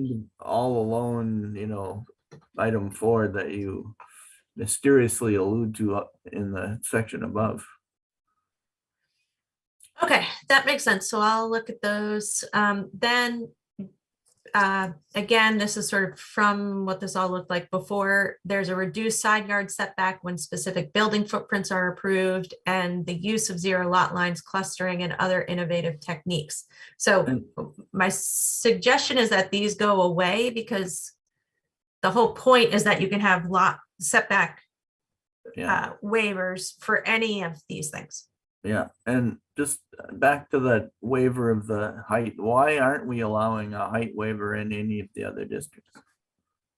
It's commonly one of the places that you're offering, like if you're in a multifamily residential district and you get to put on a whole nother story, that completely changes your density. If that's what we're after, we shouldn't be restricting that. We should be allowing it where it doesn't break the other rules. John, then we need to speak with the trustees, because they're the ones that restricted it. Well, but PUD section applies to more than the downtown, the village center. It applies to any district, doesn't it? And in that case, whatever the underlying height requirement is in that district, you're allowed to break it or go higher if you meet certain requirements.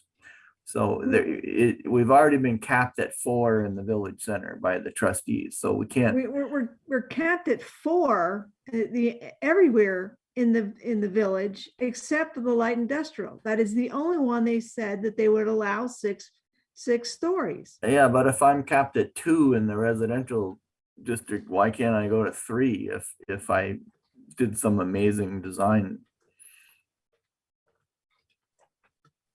I'm saying, height waiver should be on the table for any district that you can make it a wonderful design.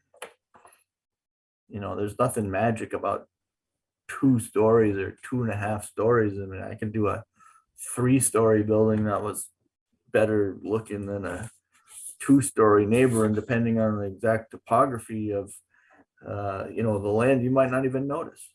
So I think Regina, if you can just look at that and tell us how it fits into the big picture.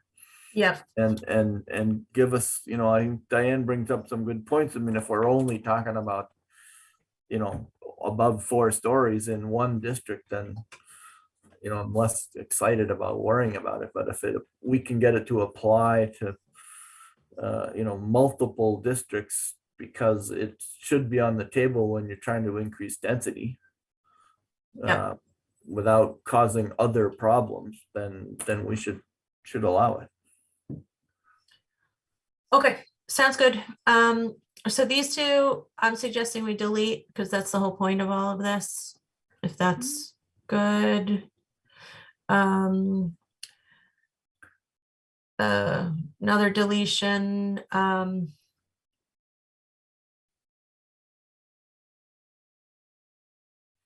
Yeah, just sort of the way it's where it's clarified above. I don't think you need this, and it's just a for example anyway. That's good.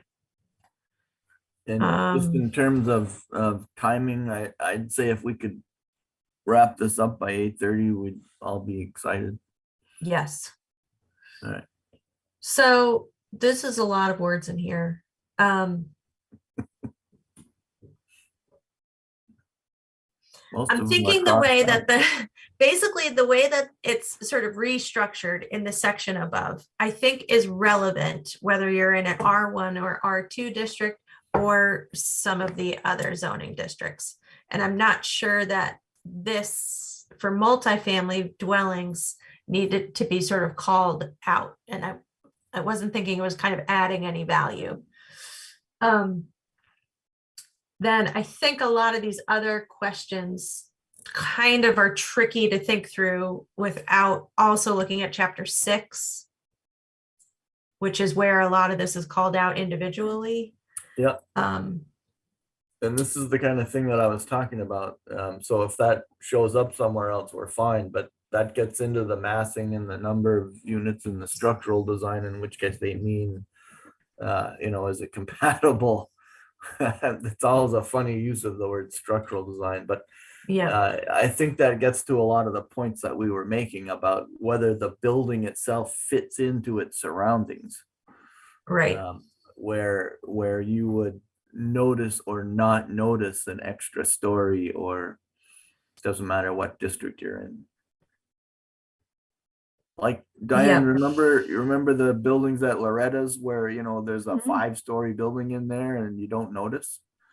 Well, Right. you don't notice it because it's behind things. It's behind, Well, the one right on the And street is that- 5 and it's- stories on the back. But well, that and the fact that it's on the hill, the 4 stories are out front and the 5 Yep. stories out back. You don't see it because the land doesn't, unless you're back there, you don't see it because you're looking from the front of the building, it's a 4-story building. Yeah. So, but it's a 5-story building when you're in the backyard. Yep. So that's what I mean. I think there are ways to look at this where the number of stories isn't the whole picture. And if we have some flexibility, I think that'd be good. Maybe we ought to have a very nice chat with the trustees before we go too far into We've this. tried. The trustees are an ever-changing group, but we may get lucky later. Sometime after Regina, April, right? Yes, Phil. does anything change regarding this if we decide like that R2 can have duplexes? I'm just wondering if we make that change, does this affect anything? I don't think so. Because really that would just be done. I mean, I suppose you could make it, if anything, you could probably make duplexes a conditional use. And so they'd have to get conditional use approval, but not, they wouldn't have to go down this PUD hole at all. Okay. Only to say, if there's a new subdivision that wants to put duplexes in R1 or R2, they could go this route.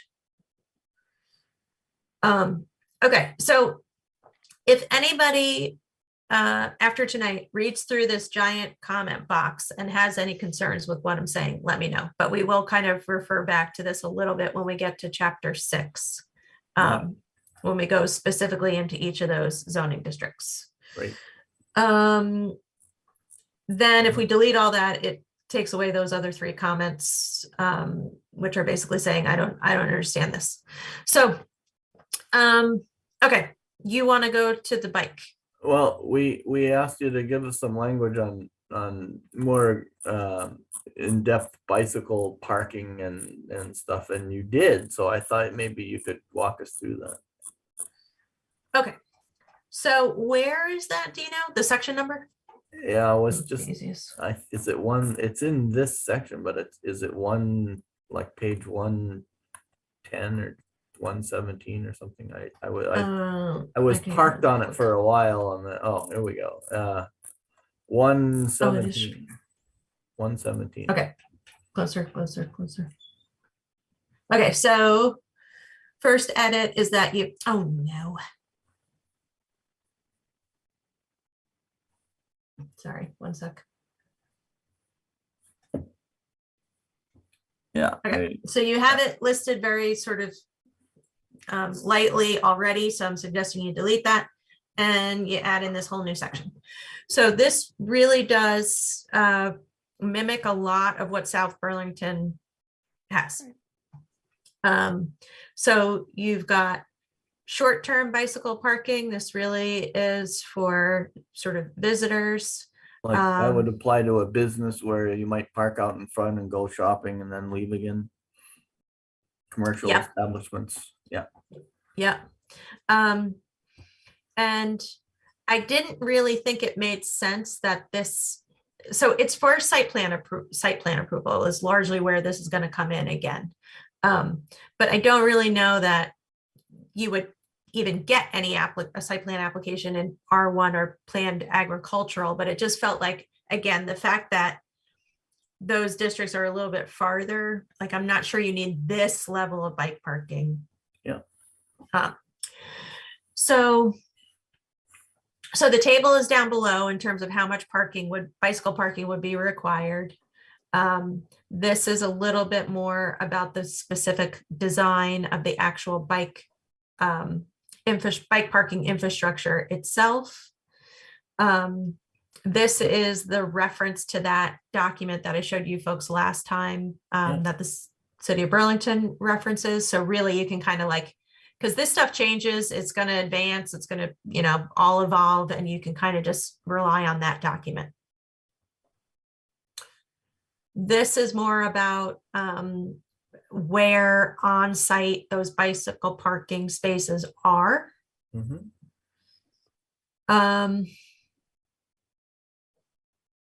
Same there, just in terms of wanting to be near the entrances. So for office use, up to 50% of short-term bicycle parking may be supplementing the indoor long-term bicycle parking requirements. Again, you sort of have to look at the tables down below to see what these different categories are. Long-term bicycle storage applicability. So essentially, these come into play with construction of a new mixed-use or commercial building or any new residential building with more than 3 dwelling units. Or building additions or reconstruction. This, I think you do probably want to capture that because you are going to have a lot of like rehab stuff in the village and you want to figure out how you're going to, make them come up to speed with this. And I'm thinking 5,000 gross square feet in terms of a threshold for that makes sense, but I don't know if that makes sense from your perspective. Not very much. And I'm thinking of things like the Brownell block or the collection of buildings across the street, which may or may not all be under one ownership. 5,000 square feet goes in a heartbeat, and those places were not designed to accommodate this kind of thing, so they may have a tough time complying. Like I go in there to do a renovation and all of a sudden I'm gonna have bicycle requirements that I really don't have a way to deal with. But let's keep going, because we can always tweak those thresholds, but I want to make sure everybody understands what we're asking for. I think 3 dwelling units might be a little low, but let's see what we got. All right, so standards for residential buildings. So this is, really upping the amenities for bike storage in the building. Non-residential buildings, also kind of sort of upping the storage on the inside. then this also is sort of getting a little bit more into the realm of transportation demand management.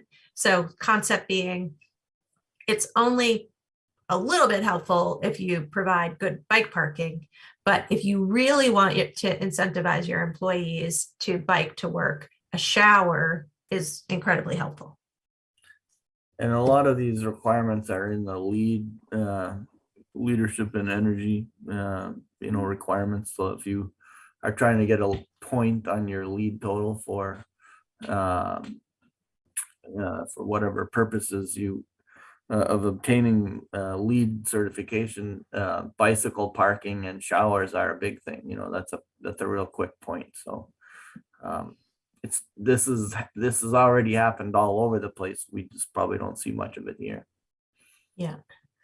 And then these are basically your standards, and for how much parking is both the short-term and the long-term biking is required for each of those variety of uses. I actually will say that the Brownell block does have a few people that bicycle to work, and they put in a shower in one of the restrooms there that can be used. And the thing is, there's no bike parking. I mean, you ride your bike to work that far, you're probably on a bike that costs as much as somebody's car. And no, so they're all over, well over $1,000, and so you're bringing that bike into your office with you. You're not leaving it on the street. So that's what happens is they walk them up the stairs, and they park them in their office, and then they go take a shower. And that's what it takes. So we're trying to make that easier is really the story. So yeah, and to John's point from last time that this, or you might have said this today too, that this for sure adds to the cost. But it can also help save the environment. All right, so No small thing. explain the short-term bike parking for me. So I have a residential building with more than 3 units. So let's say I have 4, and I need one for every 10 units bike short-term parking. So I need 1, but I have a minimum of 4, so I'm already making 4, even though I've only got 4 units. And then a long-term good bike question. storage, I've already got 4. I'm just reading the first line. So I have a residential building with more than 3 units. So I've got 4 units. It looks to me like I need 4 short-term bike parking spots and 4 long-term bike storage spots. Yeah, because long-term is assuming these are residential units, so you need to accommodate inside bike parking for all the units. And I'm pretty sure something in here says that if the individual units have their own garages or something like that, that satisfies I saw it. that earlier. Yep. So it could be that you just leave a little space in your garage for that. Yeah. Then this is really just intended for the visitors. And I'm trying to read this footnote here. A minimum of 4, but you may request a waiver from the minimum for buildings with less than 6 units. Yeah. And, this in terms of if they find the need is adequately met for visitors, this is sort of like, if it's already in a fairly dense place in downtown, maybe not the Brownell block, but someplace else downtown where there's plenty of bike parking already, either in the right of way, then you may find that it's not as necessary. Or if it's a fairly open space and people can have some place to figure out how to, it all sort of depends on the design of the residential project, really. All right. Yeah. So yeah, definitely just take a look if there's any issues or thoughts about that. We can edit it.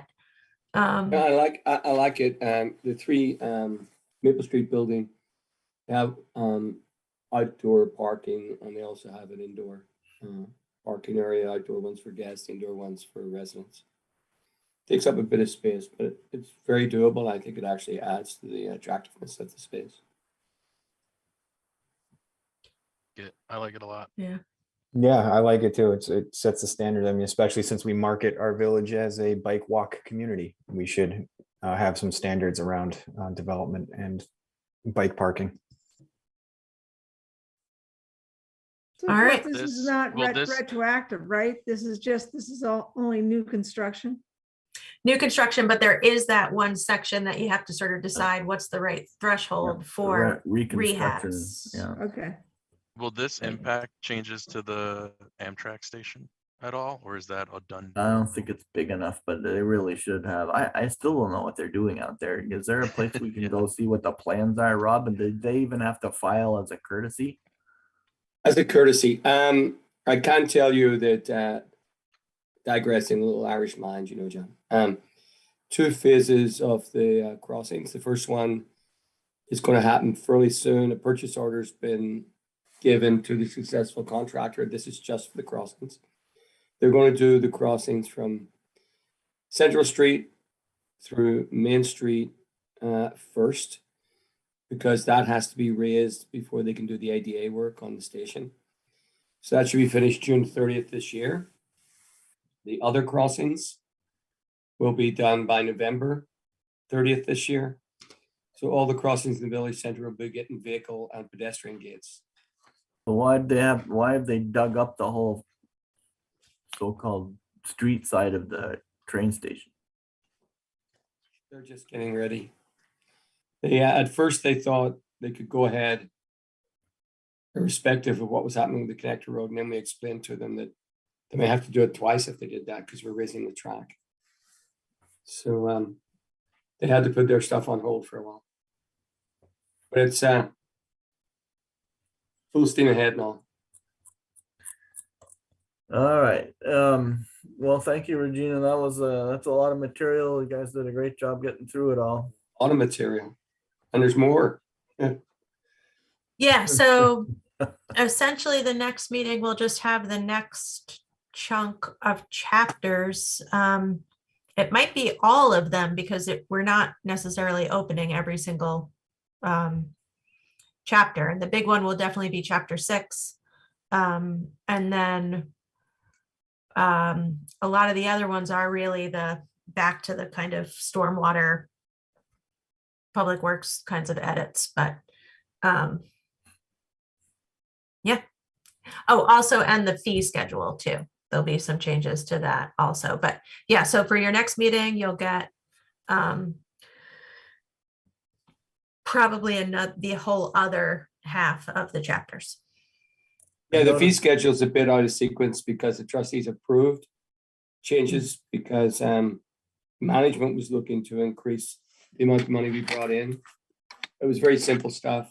I think it was $19,000 based on the last year funds we took in. We would be taking in $19,000 more. But you know, the planning commission can take a look at it, see if they want to make any more changes or not. The trustees will be approving the whole document, so that'll be part of that as well. Yeah, I always thought our fees were outrageously low. They are very low. Yeah, I mean, Especially for compared the to what we service people see get. elsewhere.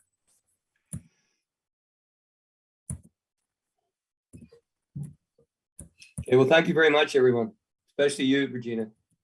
Yeah, no problem. All right, awesome. Phil, I'm calling you into service. You have to close out the meeting. All right. Is there a motion to end the meeting? I'll make a motion to adjourn the meeting. I'll second that motion. All right. There's a second on the motion. All in favor of passing the motion to adjourn the meeting, say aye. Aye. Aye.